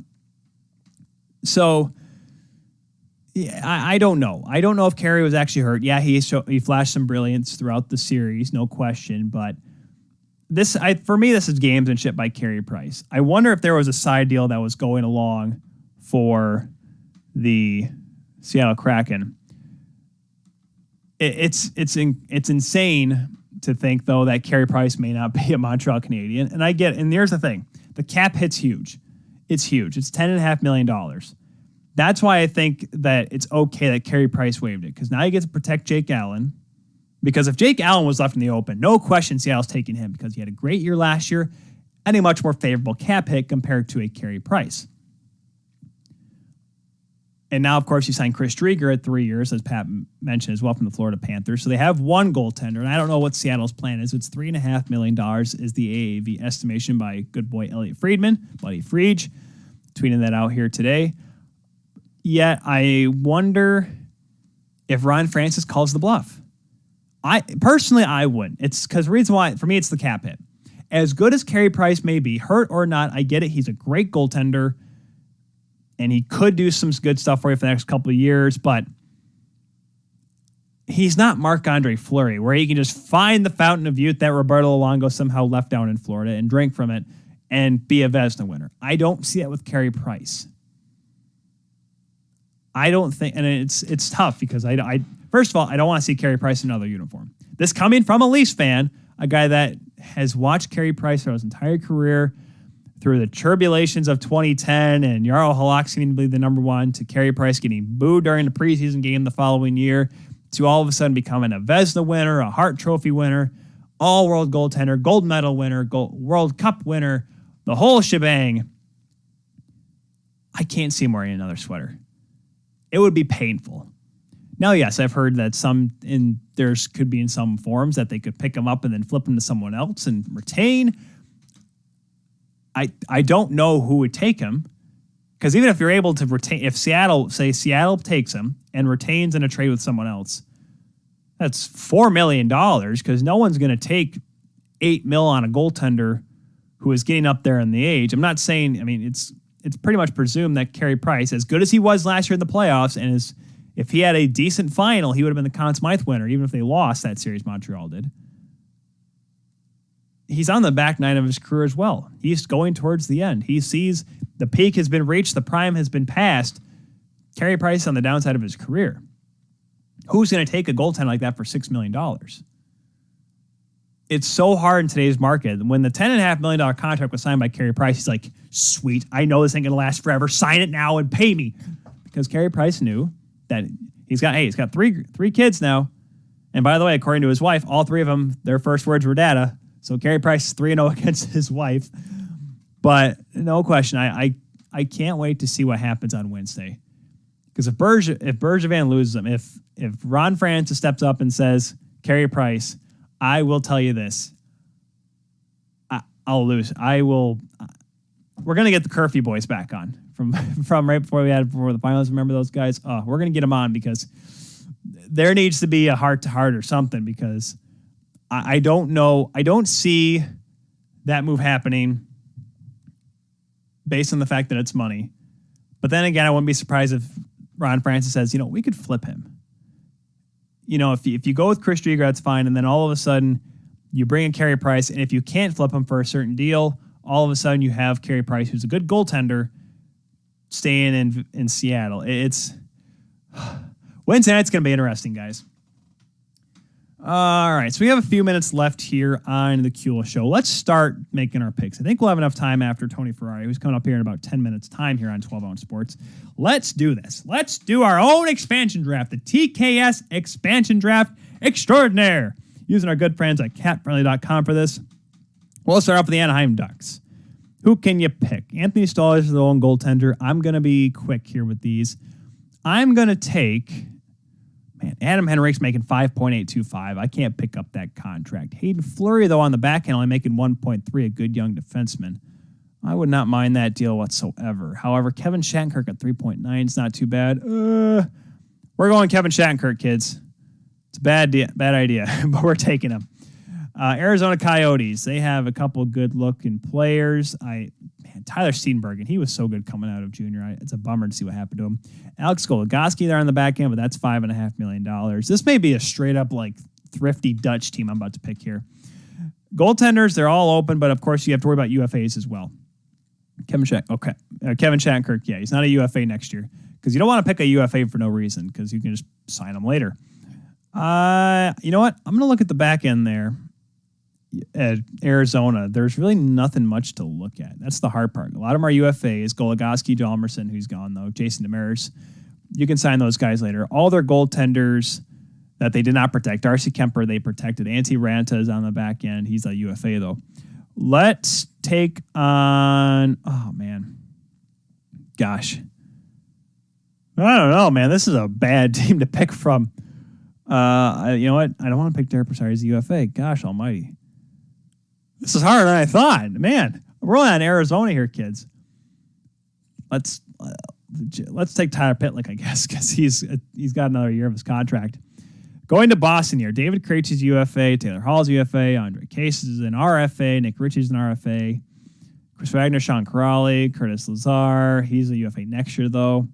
Greg McKay, let's go down the list here. Who do we got on the back end? Kevin Miller retired. Connor Clifton's UFA, Jeremy Lowes. Oh my goodness, this is so hard. Both Rask and Halak are UFAs. You'd be so dumb to waste a pick with a UFA though. Sean Crowley is a UFA. Gosh almighty. Nick Ritchie, I guess you can get his signing rights. Unless you, oh man, you know, we're going on the back end. We're going defense. We're going, I'm going Connor Clifton. Connor Clifton, that's a tough one. Buffalo. The word yikes, children, goes with the Buffalo Sabres just because the players they were able to pick. Oh, man, this is getting hard, I thought. All right, I got to go off in 1 minute here, so we're going to start out. We're going to probably have to stop here after Buffalo. Gosh, Colin Miller. Colin Miller is not a bad defenseman. Dustin Tokarski is the only goaltender they have signed through next year. Oh, man, they have so many UFAs. I'm not taking Kyle Poser. We'll not do that. Cody Eakin is not a bad pick. You know, let's do Cody Eakin. Sorry, Jeff Skinner at $9 million. I can't do it. Can't get myself to do it. I guess we have time for one more. We got Calgary next. Not taking Milan Lucic. I'm not stupid. Josh Levo's UFA. Gosh, though, they have so many UFAs. Do I take Mark Giordano at 6.75? That's the question we have, kids. Because on the back end, our goaltending, they only have Tyler Parsons and Louis Domingue. Nikita Nesterov is also a UFA. Gosh almighty. You know what? I'm taking Mark Giordano. Why? Because you need some veteran defenseman. Derek Englund, for goodness sakes. Vegas took him. And we'll pause there, folks. We'll take a pause there. When we come back, we'll get into the entry draft, the NHL draft, that comes up this weekend after the Seattle expansion draft, where probably more trades will be made because after the roster freeze ends on Thursday, we're going to be joined by Tony Ferrari, joining us here on the Kuehl Show to get you set for the NHL entry draft. Coming up right after this here on the Kuehl Show. Back with more right after this.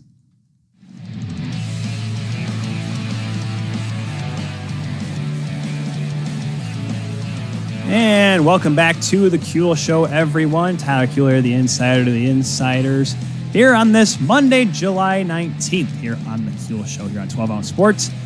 Guys, in a couple days, yes, the Seattle expansion draft will take place, and it'll be awesome, it'll be fun, and people will yell and scream on Twitter as they always love to. However, just a couple days after that is going to be the NHL entry draft. And with that, because unfortunately, guys, I was wrong on all my picks last year. I thought Lucas Raymond was going to be outside the top 10. And ever since that happened, I have not forgiven myself. So we're going to bring in someone that knows a thing or two about this sort of thing. He is everyone's favorite ball draft analyst. Ladies and gentlemen, welcome to the show, Tony Ferrari. Tony, how are we doing, man? I am good. I'm good. Happy to be here. Tony, it is, I should probably mention the folks. The reason why Tony was such an important guest for me is because Tony and I go back a few years. Tony and I each got our big breaks, if you will, writing for Puck 77. Remember those days, Tony? Oh, yeah. With Josh Tesler and the gang. Oh, man. We were this ragtag group of guys that just pounded out a bunch of words. I was tasked with covering the CHL, even though I had no business doing that. And it was a lot of fun. And Tony has gone on to do awesome things. covering draft, doing awesome scouting work for various organizations, Tony. And we tried to get you last year. It didn't quite work out so well. I tried to get you there before, I think. Didn't work out so well either. But here we are now. And how excited for you for the NHL entry draft coming up this week? I'm excited because I'm ready for it to be over almost. This is a weird year because there isn't that superstar at the top of the draft, and it feels longer. It feels like a long year because of this pandemic, and everyone's been watching everyone on video, and I think everyone's just tired of this. I think we know next season is going to be a little bit more normal, and everyone's just ready to get there. And this draft class is going to suffer a little bit because people aren't as favorable on it, but I think everyone's excited to finally get there. The draft, it's a month later than normal, so we're even still delayed that way, but it's going to be a ton of fun, I think. I'm so excited too, and you're right. It does feel like this really long year, and when we had Pat Micheletti on earlier, it just feels like we're going to snap our fingers, and it's going to be the 21-22 season all over again. But let's dive in here, Tony. And I pulled up the Dauber Prospects recent rankings because you were part of the ranking period for those guys, and the first thing you notice, people, because everyone's saying Owen Power, but up there at the top was another Michigan Wolverine, but his name is not Owen Power, it's Matty Beniers. Why do you think Matty Beniers was the number one guy on your guys' list? I think it's just the combination of the floor and the ceiling with this kid. You look at him and you go, man, he's going to be a good two-way center that's going to, at worst, be a second-line guy. You picture him and you're like, that's a Dylan Larkin style of player. That's a guy that's maybe not that true number one center, but this draft doesn't have that true number one center. It doesn't have that true number one defenseman, I don't think. And so with Matty Beniers, there's that level of safety with the fact that we're all pretty sure where he's going to be as a 1B center or a 2 center. And top 6 centers are hard to come by. When you talk about Owen Power, we kind of look at him and we go, man, like everyone loves the height, the 6'6" every time you step on the ice. Every coach says it. It's one of the funnest things. And the fact of the matter is he also skates really well. He's an excellent mobile player. He skates with a head of steam going a straight line. Great. The issues we have kind of with Power has always been, does some of his decision-making kind of weigh out at the next level? Does the fact that when he goes back to retrieve a puck when they dump it in and try to forecheck, he doesn't have a very high panic threshold. He sees the forecheck come in, he kind of pins it up against the boards and hopes someone else comes and bails him out. So there's these little tiny things with him. And even when you look at his strength, where he is such a good skater, he's an excellent skater, especially when he's puck rushing up the ice. You see him blow through the neutral zone, and you're like, wow, that's a special player. And then the problem is sometimes he ends up in the corner, and I think anyone that's watched the Toronto Maple Leafs knows what Kasperi Kapanen is known for. Flying up the ice, sitting in the corner and going, I have no clue what to do now. And Owen Power has a little bit of that in him, and despite the fact that he's a defenseman. So I think it's just with him, if he can mature another year, I think there's 8 players in this draft, 10 players in this draft that realistically have a shot to be the best player. And I think with Owen Power, if you let him go back to Michigan a year, that's a guy that really has a chance to be that number one player in this draft. Yeah, and he's going to be something. We talk with Pat Micheletti as well. He's like, Michigan's just going to be lethal this year. Mm-hmm. And because another guy they have in there is Kent Johnson. And we were honestly trying to figure out, Tony, I don't know if you did the research on this, but we're like befuddled. Like, when was the last time an American university had 3 guys go in the first round? Because there are sometimes you see junior teams, and obviously a couple of years ago we saw the National Development Program, the U.S. National Development Program, absolutely lambast the first round in the NHL draft. But this in itself is so rare to have 3 guys on the same team, the same time, going in the first round of the draft. And it's not only that, but it's 3 guys who could potentially go in the top 10 of the draft. And then if you want to throw Luke Hughes in there, because he's a Michigan commit, he'll be going there next year. That's 4 guys who are likely going to be top 10, top 12 picks. And you're like, all from the same school. Like, all 4 probably will be back next year. I think Owen Power is the one uncertainty, but he's mentioned already that he wants to go back to have a normal school year and have a normal season. And honestly, he probably wants to develop. He knows what he is, right? He's not a dumb kid by any means. He's a very intelligent kid. So he knows he needs to refine some things. So he wants to go back as well. You get all 4 of those guys back, plus these guys like Thomas Bordelot and Brendan Brisson and all these other guys that are there. That Michigan team is going to be so fun to watch next year. And man, I'm just going to enjoy it every time. I'm worried because I became a Strauss Mann fan, and now he's gone, and now the big question mark with Michigan is their goaltending. It's a bummer they had COVID right before the tournament because, boy, they could have made a run last year, no question. But I look at Owen Power, and I mentioned this to Stephen Ellis from the Hockey News a few weeks ago, and it was one of my lovely tinfoil hat ideas. And I'm like, because there was the whole talk with Trevor Lawrence, like he's not going to go to the draft, he's going to go to Clemson. But then the Jacksonville Jaguars took over the last place spot from the New York Jets. And I'm like, is it Owen Power just wanting to go back to school for another year to, like you mentioned, to develop, which seems like a very reasonable reason? Or does he just not want to play for the Buffalo Sabres? I wouldn't be shocked if it is the Buffalo Sabres thing. I don't think there's been any indication that there is. So this is me putting my tinfoil hat on as well, because I think it is kind of a fun theory to play with. But man, the way I think about it is, if I was in his position, do I go, let me maybe take another year and go to Michigan or live out a fun school year and then maybe go to Buffalo even if they pick me? But let's see them kind of fix some things this year. Get over the Jack Eichel saga. Get over the whatever Rasmus Dahlin's going to happen with him, whatever's going to happen with all these other players on that team, Reinhart. Let them get over that. Then I'll come in and figure things out. But man, yeah, Buffalo is they're going to Buffalo. I will say this. A lot of people have said this anyways, regardless if he goes back to Michigan or not. Does Buffalo still take him in your eyes?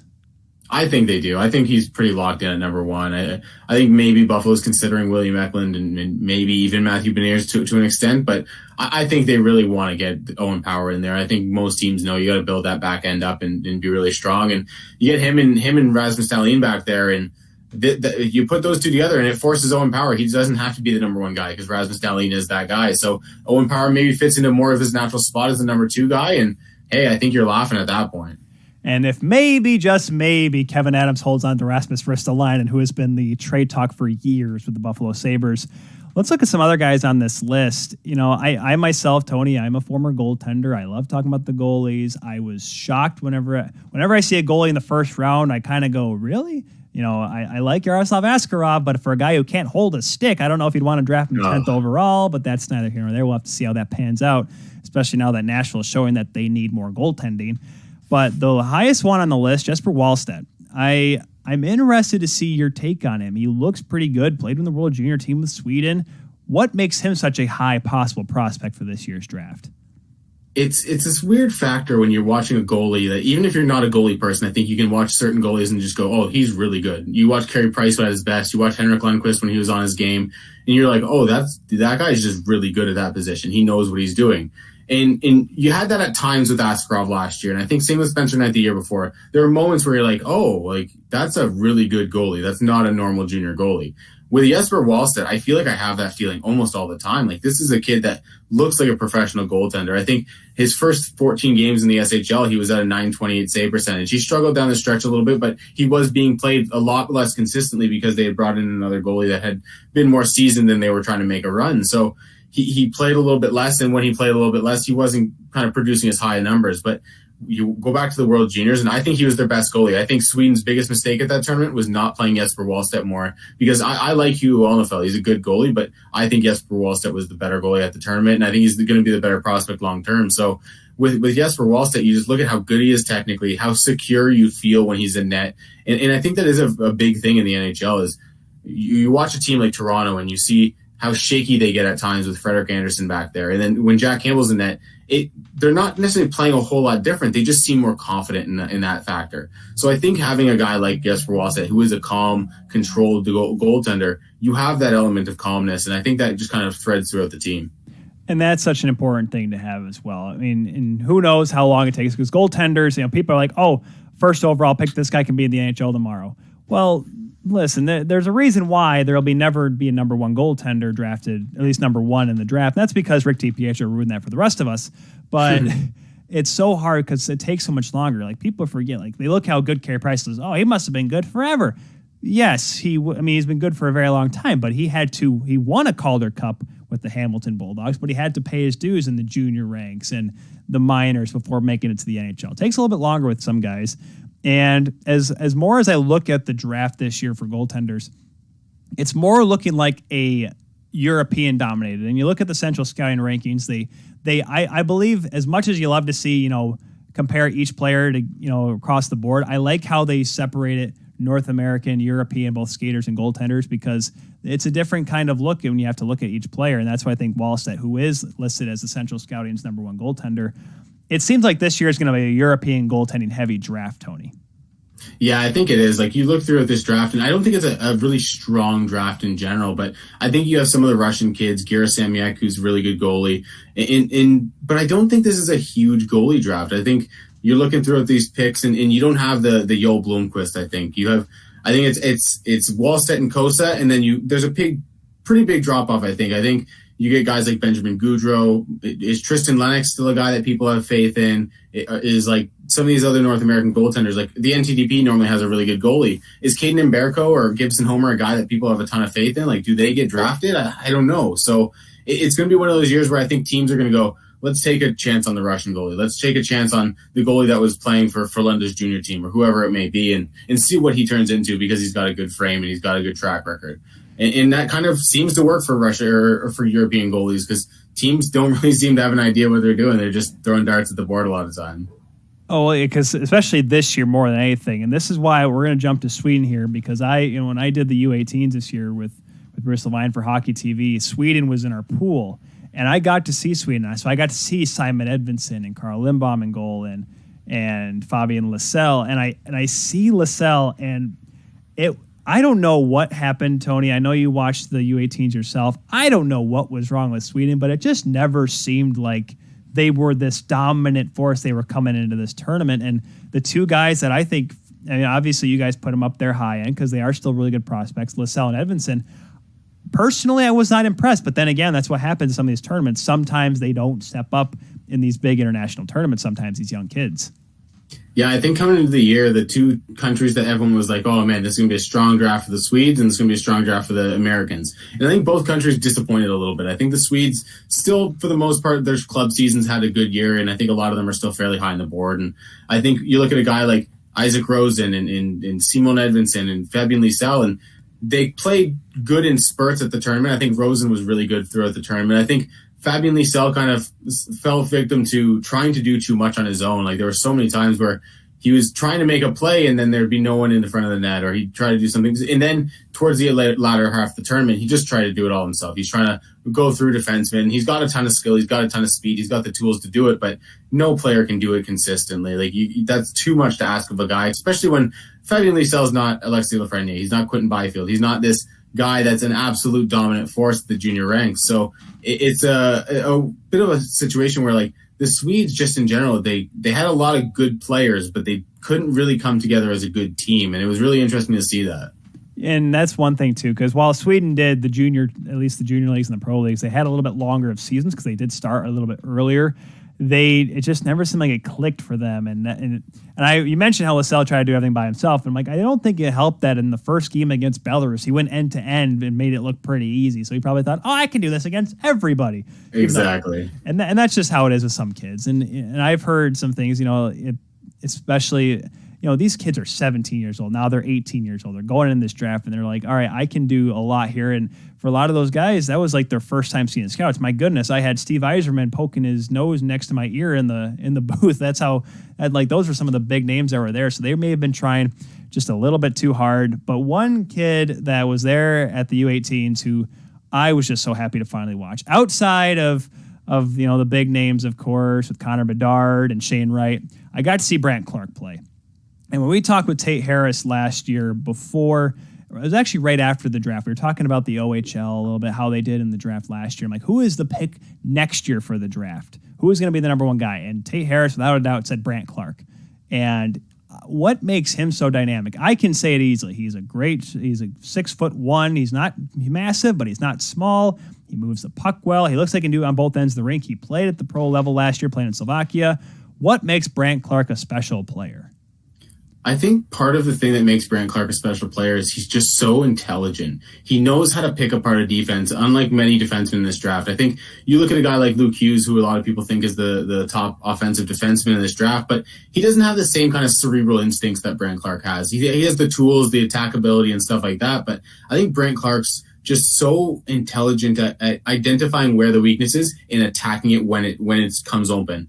whether it's a pass or he's able to skate into the zone. I think a lot of people kind of sour on him a little bit at times because his skating stride is a little bit wonky. He looks like a deer on rollerblades at times. He's a little knock-kneed and stuff, but the kid has the best four-way mobility out of any of these top four defensemen, I think. I think Luke Hughes is the best front forward skater, but I think Brent Clark's the one that walks the line the best. I think he's the one that kind of is able to kind of shift down into the zone and climb down the walls and stuff like that, and then retreat back on his back on the back skate. So I think he's a guy that does so many things so well, and he's just so intelligent at when to attack. I think he's an aggressive defender. I think he's probably going to need to rein that back in a little bit. He likes to go down in his stomach and kind of sprawl out and try to make that desperation play when he doesn't necessarily need to. But he's a guy that I think has all the drive, all the tools. And for me, he's my top defenseman on my board. I think he was the number 2 guy on the Dobber prospects list. But yeah, he's a guy that I think he's certainly the one guy that I think is in the conversation as a defenseman for a number 1 pick. He's going to be something else. And I think Luke Hughes will be too, given time, obviously, like you said, going to the University of Michigan.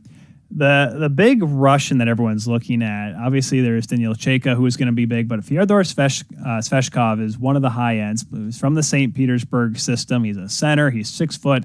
Once again, not a massive guy, not a small guy.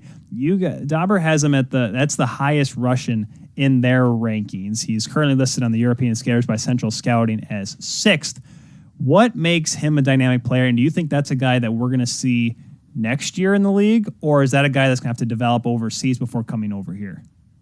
Well, I think he'll probably take at least one more year, but I do think he's one of the more NHL ready players in this draft because he plays such a smart two-way game. And I don't know if dynamic's necessarily the right word to describe him because he doesn't have that super flashy offensive game. Like this guy is a guy when you watched him at the World Under 18s where he every time he seemed to get a point, whether it was a goal or a nice assist, it was on the counterattack because he was making a really good defensive play. He'd come up and just pick a pass off coming off the boards, or he'd win a battle along the boards, or he'd go in and he'd just absolutely strip a guy without the guy even realizing that he was there.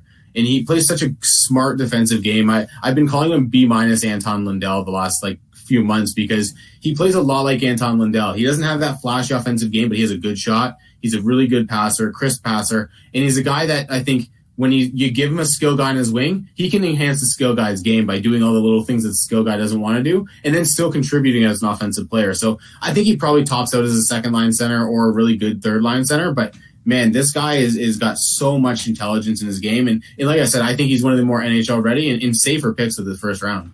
Yeah, that's one thing, too, Tony, as we kind of switch gears away from the singular prospects, but more like to the team side of things.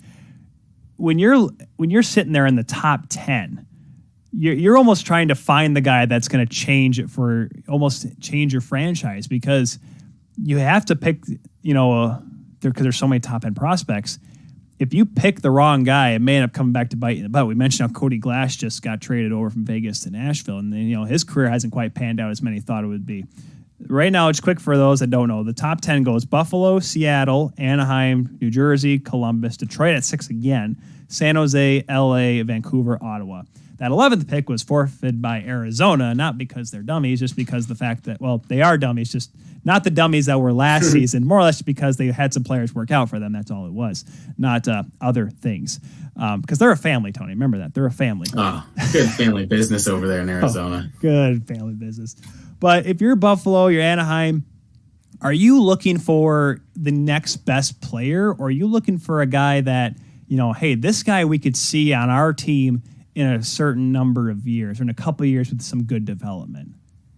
I think it depends on the team at the top of the draft. I think Buffalo and Anaheim, they both kind of want guys that are going to be that high-end offensive player, that high-end player that can kind of help change that franchise. But I think when you look at a team like Seattle at number 2, I think the guy that screams Seattle right now is Matthew Beniers because he is that guy that you look at and you go, this could be the captain of the team in a few years. He may not be the best player, but he's got the guy that's going to wear the C. He's going to be that second-line center that just kind of rallies the team, scores the big goal in the playoffs and all those things. And I think he's one of those players that kind of can bring a franchise kind of together. And I think that he screams Seattle. I think Owen Power, like I said, is going to Buffalo. But with Anaheim, I think it's going to be really interesting because, like you said, I think they do want to go for a guy that's a higher-end upside guy. I think they could take a swing at William Eklund. I think Simon Edvinsson's an interesting option there because he is such a raw prospect where you look at his tools and you're like, oh, man, we could do something with this, but it's going to take some development. So this draft is going to be really interesting because I think we're going to see especially with no one really separating themselves outside of maybe the top couple names, I think you're going to see a lot of teams go, all right, which player do we like best the way they play? Because they're all kind of the same grade prospects. They're all 80s. So let's go with the one that plays our style of game. And you're going to see a lot of that in this draft, I think. Yeah, because there are some years where we've literally have our jaws on the floor because how could you pick a guy like that? This year it's like, okay, that makes sense because there's so many good top-end players. You mentioned, I mean, there's guys like Mason McTavish who is from Peterborough but played overseas as well this past year. Dylan Gunther, who I thought was, he wasn't super in terms of the point production at the U18s, but I think he looked good.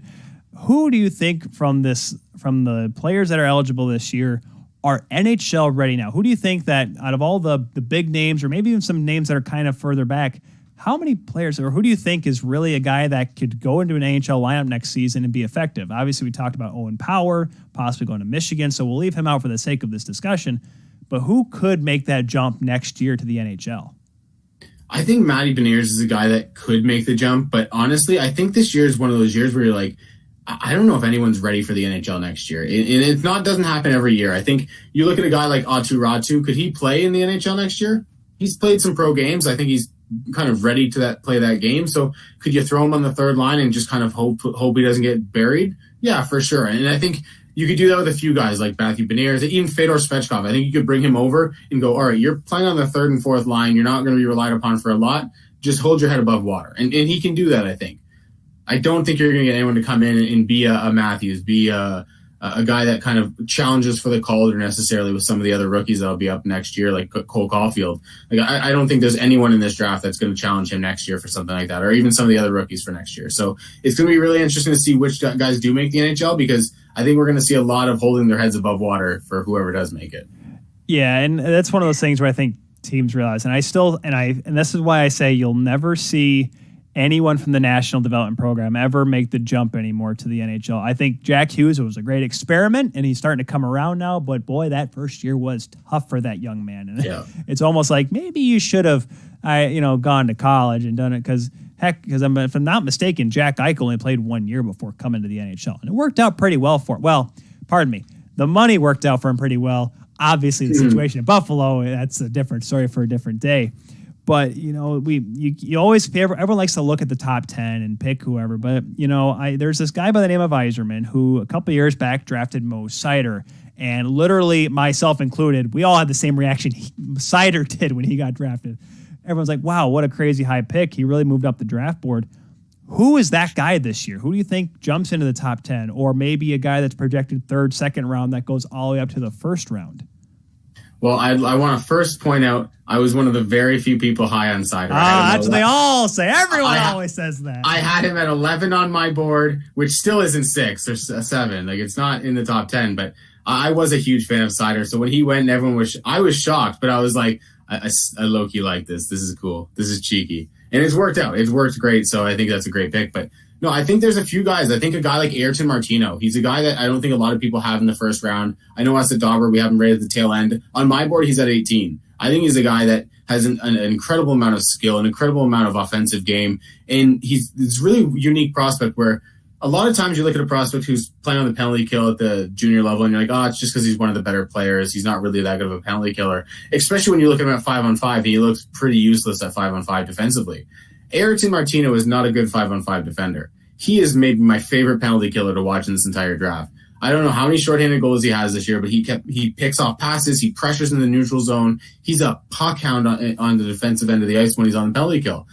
You look at that and you go, man, we can do something with that at 5-on-5. And I think when I talked to him this year, he even mentioned, in Omaha, they like to fly the zone a little early, the wingers, and get out there and try to push the pace offensively. So he was doing that a lot, and he was probably doing it too much. And you look at a guy like that, and you're like, man, if we can get some of that penalty kill game at 5-on-5, just in his own zone, and let that offensive tool set play, he's a really fun player to watch. I think he's a guy that could sneak into the first round. I think Scott Morrow, the wild card high school kid, there's some teams that really, really like him. I'm a huge fan of this kid, and I generally don't like high school kids at all. I think drafting them higher than the third round, fourth round is kind of a waste because we've seen so many U.S. high school kids fail. But Scott Morrow has got some elite level skating. He might be the best skating defenseman in this draft, maybe outside of Luke Hughes as a pure skater and Brand Clark in terms of four-way mobility, but he's got this stop-start ability. He reminds me so much of Cale Makar just as a skater.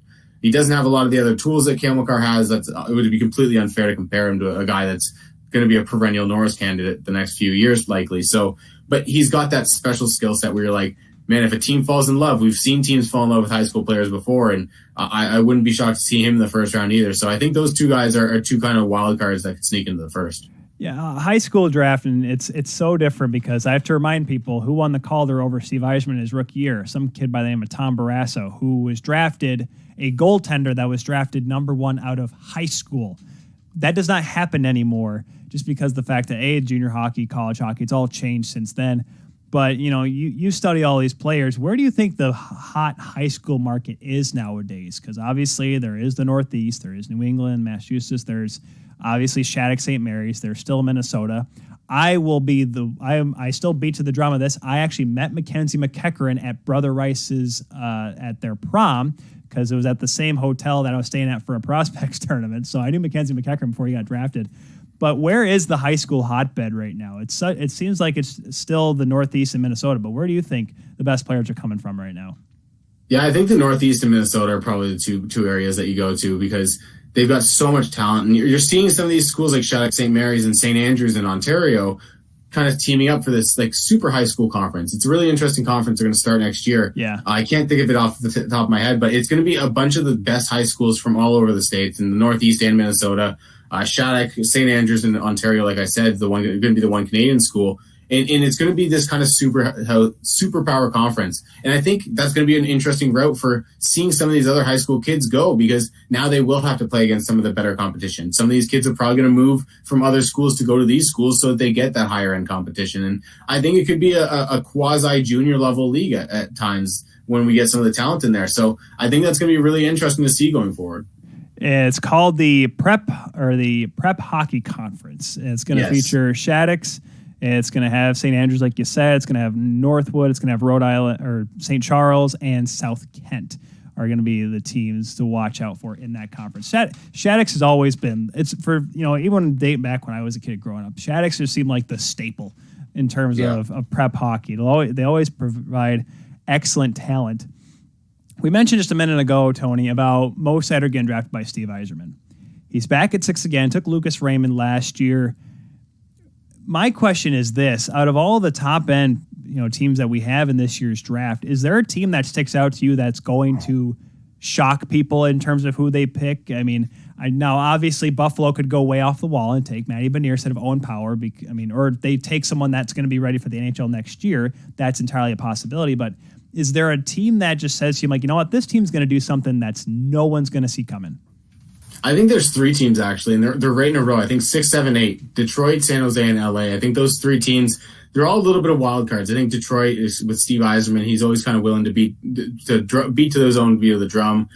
You look at Doug Wilson in San Jose, and I think they've got a really interesting opportunity to figure out what they want to do. Are they the team that does take Jesper Wallstedt in the top 10?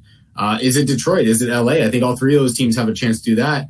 And I think all 3 of those teams have a chance to maybe grab a guy like Fedor Svechkov, like surprise somebody like that and pull some guy that's in the 15 to 20 range right into the top 10.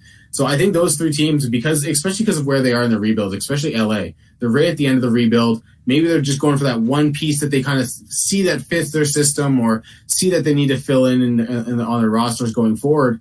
So it's going to be interesting to see what those 3 teams do, I think. Yeah. And Steve Yzerman, he's an interesting guy. He's ever since that Mo Seider pick, it's like, all right, what is Steve going to do this year? It's like Kofi Kingston at the Royal Rumble. What is Kofi Kingston going to do this year? What's Steve going to do in this draft?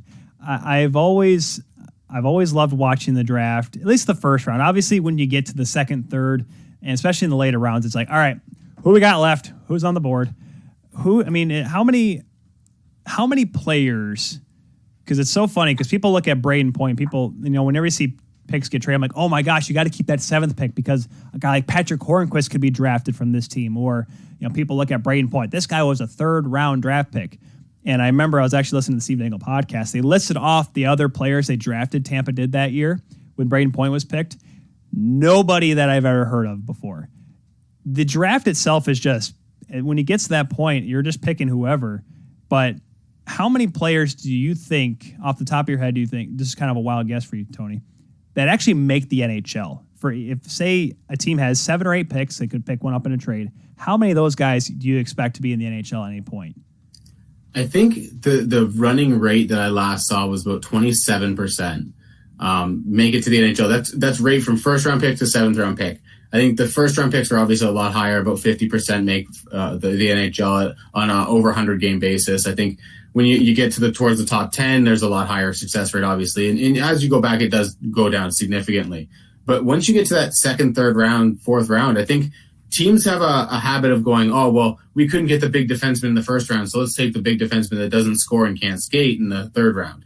Where, in my opinion, you go for upside. As soon as you get out of that 1st round, as soon as you get out of the surefire guys, I think you go, you know what? Let's take Ayrton Martino. Let's take Logan Stankoven fell. Like, why? Because he's 5'8". Well, let's take him with the 45th pick because maybe he's the next Braden Point. And you look for those guys with the high-end upside, the high-end skill, and you go, what's the one thing that they need? What's the one thing we can help them get to the next step so that they can be the full potential at the NHL level? So I think it's about developing at that point and then identifying, like I said, the high skill, high upside guys, because if you're swinging for home runs, we look at baseball nowadays, they're all going for home runs. That's all it's about. Home runs or strikeouts. You might as well treat the draft the same way. Yeah, that's kind of how it is. And you mentioned Stankoven, and listen, obviously Bedard, Wright, Clark, those were the big names for Team Canada at the U18s. Bruce and I have mentioned it on the air. Logan Stankoven was one of our favorite players we got to watch because, and I'm going to say this, and all of our Toronto fans are just going to lose their mind. I'm wearing the Leafs shirt right now. He's just like a guy like Zach Hyman. And not just because he wore 11 kids and not because he was right-handed and a little bit smaller, but because he worked so hard. Like, it never seemed like he stopped giving 110% on the ice. And that's what makes him, I think, a high-end pick. And you know what, Tony? You're from Ontario. You're in Ontario there. How much do you think Zach Hyman's going to go for? Too much. Way too much. Like 6x6, I wouldn't be shocked. Like something stupid. Like if I look at Zach Hyman, I'm like, I'm a Leafs fan myself. I watched every Leafs game. I think Zach Hyman's an incredibly gifted player at what he does. But what he does is not a $6 million job. I'm sorry. Like, I think he works hard. I would love to give him $6 million. In a cap world, you just can't do it. I think he's a guy that you give that contract to and then regret it the second year. And because he's starting to break down. We've seen him 2 knee surgeries. He's had back problems. Like, that's not a guy you want to commit long-term to as he's entering his 30s. So if I could get him for what I want, I'd give him 3x4 or 3x5 even. But, like, I'm not going to go 6 years. I'm not going to go 4 or 5 years even because I don't want to tie myself to a guy that could be breaking down long term. Do you think it's one of those things where Zach may realize, hey, all right, this has been fun playing for my hometown team, but let's go make some money elsewhere? Because apparently the children's book sales are not enough for him, Tony. Yeah, I think this is one of those times where he's like, you know what, like this team's going to go through a little bit of transition this next couple of years, and especially next year, I think it's going to be really that, ooh, is this core going to do something finally? Like this is it. Like you can tell Leafs Nation is trying to not murder each other every day. And in the middle of June, in the middle of July, they're trying to kill each other. And is this the year that they go through a big transition? Do they trade a guy like Zach Hyman, who's been a core piece? Do they trade a guy like Morgan Riley? Like I've heard rumors about him and people talking about him. Do they make a big change like that? Because I don't know if they're going to do it with one of the big forwards because I think William Nylander's contract is too good. I know people are going to hate that, but the contract is marvelous for what this guy brings to the ice. Matthews is Matthews. He's the best, second, third best player in the league. He's a phenomenal player. Tavares, he's your captain. I don't think you're trading him. He's got the no move clause. And Marner, let's be honest, they're just not going to trade that deal. Like I don't want to trade Marner either. He's still a guy that can put up 90 to 100 points in the regular season. You want the skill, but you need to make changes. And where that change comes, maybe it is a guy like Zach Hyman. Yeah, and it's tough. I put this question out to Twitter. They got a poll. I got quite a few votes on it as well, mainly because I'm pretty sure Leafs Nation's so sensitive to the subject right now. I said this, and I'm like, if he goes to Boston or Edmonton, I don't think the Leafs make the playoffs. A little over 56% said the Leafs make the playoffs if Zach Hyman goes somewhere else. Only almost 44% said keep your golf clubs. Tony, Zach Hyman signed somewhere else. Yes or no? Do the Leafs play into the postseason? Yes. Okay. Because I think this is one of those situations where everyone in Leafs Nation is so hard on them right now because of how bad the last couple years have ended that they're just like, well, this team last sucks. couple of years, it's been 4 or 5. Tony, come on now. I know, but it's the first couple were fun. The first couple were like, this ragtag group of young kids, they're getting there. And then the second and third time, you're like, this is getting annoying. And then the last couple of years, you're like, well, I'm going to flip my table because I just whipped my laptop at the wall. So like, I'm frustrated. So I think, this is kind of it's still a good team. I still think this is a team that's going to make the playoffs. I said it last year and I was completely wrong, but I still think this is a team that is going to get over the hump this year. Like I think they're going to do something. They have to at this point, because if they don't, I think Leafs Nation might literally burn Toronto down. When we had Kyle Bukauskas on right before the playoffs, I asked him, like, you know what, Kyle, this team's really good. Now, granted, this was before the playoffs. I have to tell everybody that. When Kyle Bukauskas confidently said that the Montreal Canadiens were as far as Carey Price was going to take them, and damn it if he wasn't 100% right. But I asked him, like, are we just afraid to, because I told him, like, Kyle, you're from Ontario, Kyle. I'm a Leafs fan myself. Why am I terrified to pick the Leafs? And he's like, because we're all scarred, because we know what's going to happen. And it's the definition of insanity, Tony. And if it happens in the first round again, boy, I'll say this right now, if Steve Dangle gives up on the Leafs, I'm pretty sure everyone else will, right? Yeah, like I think that the Leafs fandom will just die. There will be 7 Leafs fans, and it'll just be all the old people that are just still kicking around from the last Stanley Cup win. I'm just happy the Leafs are still playing, because I remember Harold Ballard. Listen, Harold Ballard was a Looney. Okay, I'm not going to go that far. I was about to say, I'm like, at least, you know what? I'm sure the Harold Ballard years couldn't have been this bad. Okay, they probably were. Could you imagine the Harold Ballard years with social media, Tony? Oh, my goodness. Moly. He would have been fired. Some of the stories you hear about this guy, you're like, oh, man, like, if Twitter existed, holy. He probably would have been fired. I hope he would have been fired before he finally gave it up. Gosh, one of my favorite stories I ever hear about that is when he apparently, I guess, pop sales were down. So he turned off the water fountains at the Gardens. What a smart businessman. Hey. This is good business. Yeah, man. Hi, look at that. Cokes are going, can't even keep them on tap anymore. Good Lord. We'll have stories for Harold Ballard a lot later on. We've been chatting here with Tony Ferrari, expert draft analysis. Tony, thanks for getting you on. We're so happy we're finally able to get it worked out this year. It's going to be an exciting draft. Maybe not the deepest draft compared to years past, but it's going to be fun to watch and have 2 drafts in a week. Seattle on Wednesday, the regular draft on the weekend. Boy, it's going to be a fun time. It's going to be a ton of fun. I can't wait for the Seattle draft. And then, like you said, a couple days later, we get the NHL draft.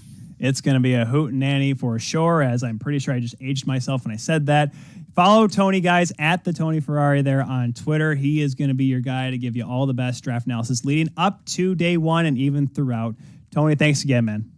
No problem. Thanks for having me on. And that was Tony Ferrari from he is one of the best draft analysts that we've had on this program. No disrespect to the people we've had in the past. He's just an amazing guy to talk to. As we kind of wind things down here, we got a little bit of time left here on the Kuehl Show. Remember, of course, if you just caught the end of that interview, it is okay. Don't panic. The Kuehl Show YouTube channel will be your place to find the replay tomorrow. And, of course, I mean, you're already listening right now on your favorite podcatcher, so you're probably like, well, Tyler, why would we even bother telling us about the replay when we're listening to it? I'm sorry. Listen, if you watched it live, you would understand when I say that, hey, if you missed a little bit, it's okay. You can watch the replay tomorrow. I'm sorry for all you cool people that listen to us on Spotify, Apple Podcasts, Google Podcasts, TuneIn Radio, iHeartRadio, SoundCloud, where we put the stuff actually up, in other radio FMs or whatever the heck you listen to. I am sorry for all you guys out there. So we got about 15 minutes. So I think we're going to take this one all the way to 8:30, guys, because we're going to jump back here into the expansion draft. Because I want to get through this. It's so tough. I'm sorry for the folks that are watching on 12-Ounce Sports Radio. I'm like, well, quit staring at your laptop. Well, I have to. I have to see who I'm picking. So quick recap. I picked Kevin Shattenkirk from Anaheim. Like that's going to come bite me in the butt later on. I ended up picking Tyler Pitlick from Arizona. I took Connor Clifton from Boston, Cody Eakin from Buffalo, and my latest pick was Mark Giordano from Calgary. We're into Carolina here. Carolina, interesting. No goaltenders worth really signing because Reimer and Mrazek are both UFAs. Alex Nedeljkovic is the one they protected. You have Nino Niederreiter at 1 year at 5.25. You have, unfortunately, Brock McGinn, Martinuk, Cedric Paquette, all UFAs, as are On the back end, Dougie Hamilton, Jake Bean's an RFA, and Eric Jelena is also UFA. He's a UFA next year, but he's not even with the team yet. This is one of those things where I want to pick the best guy. I want to get Nino Niederreiter because here's the thing: it's only 1 year, at 5.25, 5.25. I think he's still got some good hockey in him, guys. I know he wasn't as good as he usually is. I'm not touching Jake Gardiner with a 30-foot pole on the back end. We're going Nino Niederreiter, the Swiss Superman himself, for Carolina. Chicago's interesting. They did the 7-3-1 route. They have Nikita Zadorov, Calvin DeHaan. Zadorov, by the way, an RFA. Calvin DeHaan, who is a UFA next year, making almost $5 million. The goaltenders that are available, Colin Delia and Malcolm Subban, both UFAs after next year. On the front, the guys really want to look at Brett Connolly, Ryan Carpenter, Adam Gaudette, Josh Dickinson, Brandon Peary, and John Quinville, all free agents. Dickinson and Gaudette, restricted free agents. Because here's the hard part with Zadorov and getting an RFA in general, guys. You actually have to sign them then. You have their signing rights. You don't have them on your team yet. I wonder what Zadorov, he made 3.2 last year. What is his cap hit going to be? Calvin DeHaan is 30 years old. He's making almost 5. Do you not go with the Zadorov route? Because if you can get him at 4.5, maybe $5 million, because I think it's only 105% increase on an RFA contract. Oh man, because Calvin DeHaan's a good defenseman, but I don't know if he's worth taking on for $5 million for 1 year. Let's go Zadorov and we sign him. We're going to sign him for something. Colorado. All right. Colorado, of course, remember they left Gabriel Landeskog open because he is an unrestricted free agent. Eric Johnson waived his no-move clause. He's at $6 million for 2 more years. Patrick Nemeth is the UFA who they got from the Red Wings or got back from the Red Wings. Their goaltenders they have available. The only 2 that are RFAs are Hunter Mishka and Jonas Johansson. David Dubnyk is an unrestricted free agent.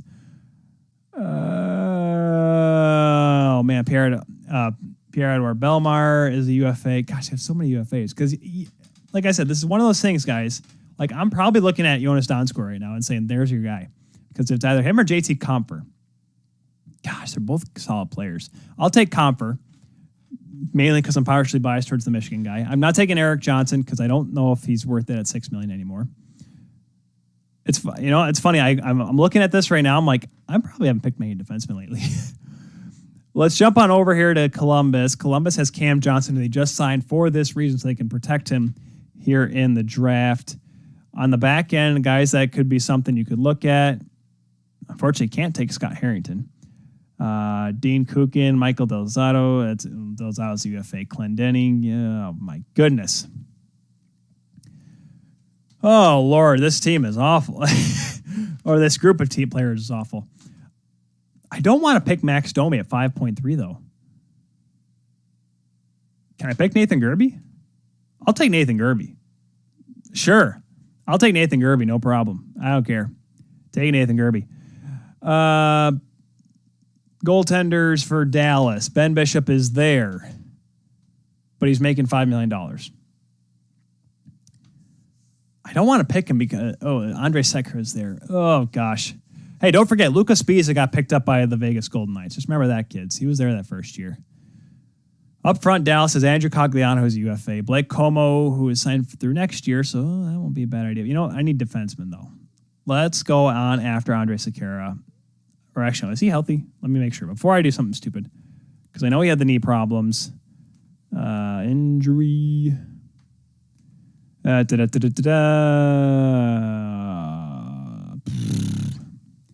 Andre Sekera injury. His name was out there, so you know what? We're going to do that. We're going to go Andre Sekera. Hopefully recovers, and that's going to be our guy. What's that guy? Okay, cool. Doing well on time here. Detroit Red Wings. Franz Nielsen. Not even going to take a chance. Darren Helm. UFA. Phil Pula. UFA. Vladislav Nemestikov. Evgeny Sveshnikov's an RFA. Unfortunately, Gino's a cool guy. I loved watching him in Grand Rapids. Not the guy I'm going to take at all. I'm not taking Pat Verbeek's kid because Pat, who works for the Red Wings, won't allow that to happen. Not even a chance of Danny DeKaiser. Troy Stetcher, not a bad idea. Unfortunately, he's the only. I mean, it's funny. All the eligible defensemen for the Detroit Red Wings, there's only 2 RFAs. That is Troy Stetcher and Dennis Cholowski.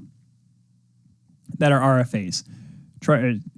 Christian Juice and Dennis Cholowski. Troy Stetcher and Dan DeKaiser are both UFAs next year. Gosh, I don't know who I want to pick here. Goaltenders, they're all free agents except for Caden Fulker, he's a glorified ECHLer. I won't let anyone tell me different. Oh my goodness, my team's gonna suck. This team that I'm picking. I'm hoping Ron Francis is watching this right now, and he's like, every player this kid picks, I'm not picking because that'd be the best thing you can do. Oh gosh. There's like no one I want to take. Because that's the thing. Like I said, I can pick all these players that are unrestricted free agents, get their signing rights. But why would I do that if I can just pick someone else? You know what? We're going Vladdy Nemestikov. He's old. What is he, 28? It's because you either get 28-year-old Nemestikov or 27-year-old Troy Stetcher. Jumping over to Edmonton Oilers. We can pick James Neal and put him on another expansion team. Hope he scores 20-plus goals. Or we can go after Kyle Turris, who is still a player in the NHL. Oh, boy. That's just about it. There's Devin Shore, who signed through 2023. Going on the back end, you got Oscar Klefbom. May not be the worst idea going after him to any defenseman. Yeah, Mikko Koskinen is UFA, but that's $4.5 million that I don't want. Oh, you know what? I'm going to do this because I thought about this. Is he healthy? Before I say this, Alex. Nah.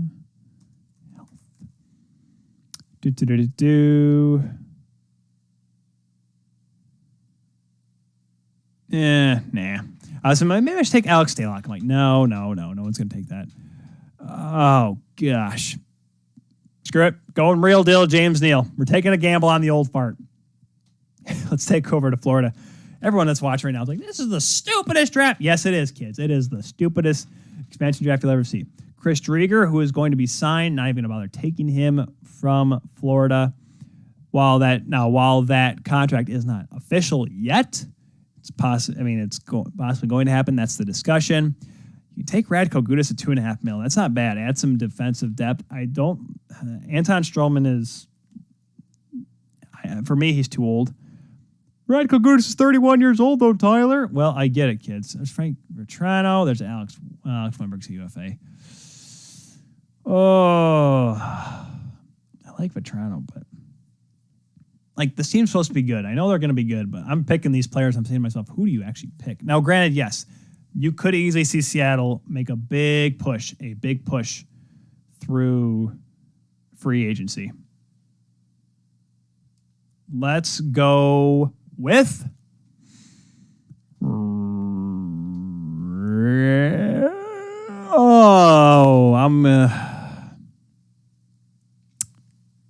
Frank Vetrano is going to be for Florida. Sorry, I got a text message about moving because, like I said, we're moving here soon because we're getting a new house here in Grand Rapids. Los Angeles, Brendan Lemieux, not going to happen. Andreas Athanasiou, not going to happen. That is a contract negotiation I do not want to be a part of. Marty Ferk, no, not going to happen. Ole Mata, give him a second opportunity. Or you can go after Jonathan Quick at 5.8.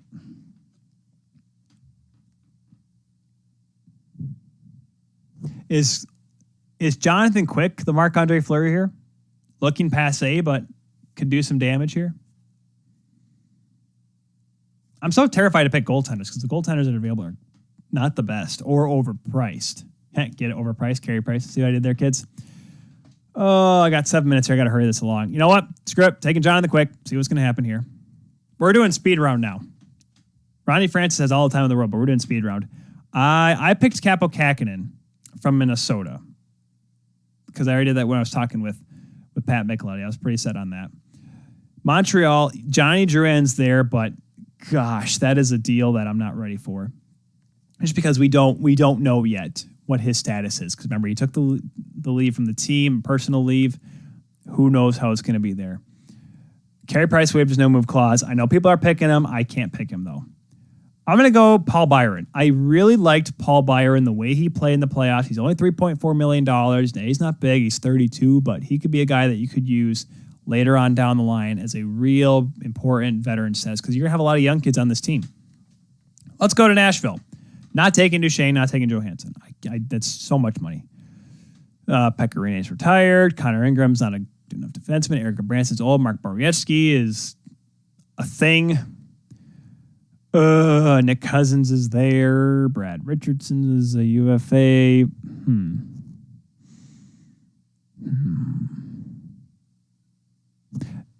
My problem is that Johansson and Duchesne are both at $8 million.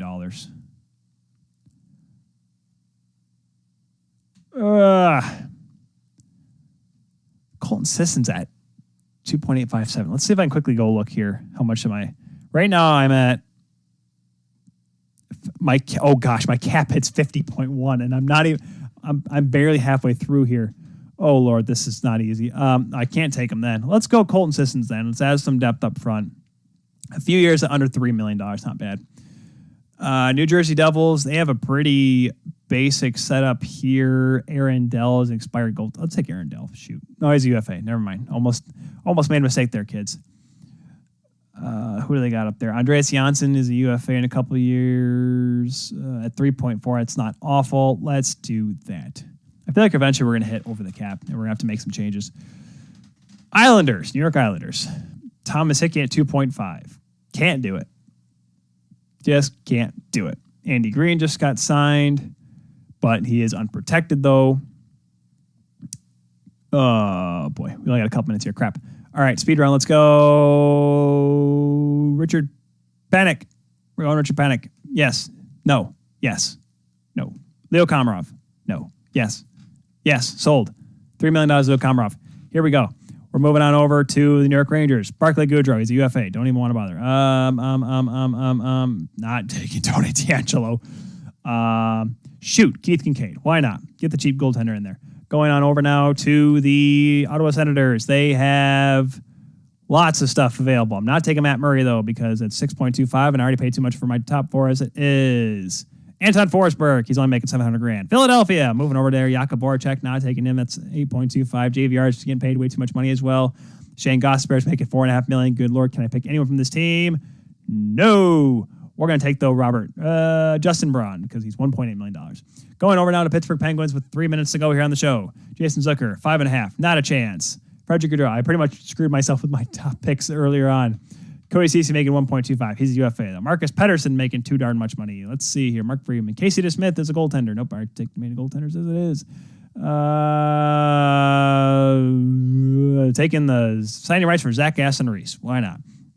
San Jose, Ryan Donato, making 1.9. He's an RFA, though. Gosh almighty. Do you have anyone signed through next year? Gosh almighty. Alex Marcus Sorensen, Greg Pattern. He's too old, though. I'm not taking Martin Jones. We're taking Ryan Donato with signing rights because we're running out of time here. Not taking Vladimir Tarasenko. $7.5 million. Get out of here. I'm taking him anyways because I just clicked it, and I'm going to move forward with it. Andre Palat's making 5.3. Alex Killorn's back there as well. If there's a side deal to get Tyler Johnson, but I'll take Killorn. Why not? If I have any money. Actually, you know what? I'll take Blake Coleman. And he's a UFA. Darn it. Killorn it is. Because I don't see any point in taking Jan Ruta. He's not making enough. Curtis Macklin, he's not that good. The Leafs.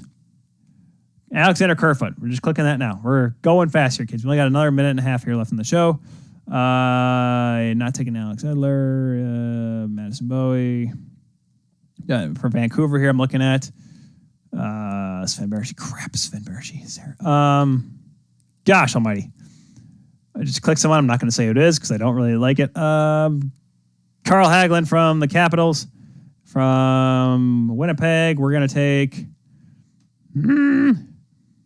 Can't take Matthew Perreault, Mason Appleton. I love him. Can't do it. Dylan DeMello, $3 million. Did we make it under the cap with this team that I picked? I'm not going to be able to read all of this.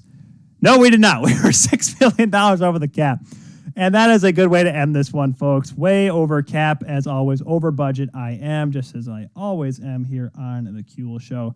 Thank you very much for watching. Be sure to catch the replay tomorrow, of course, on The Kuehl Show YouTube channel or your favorite podcatcher.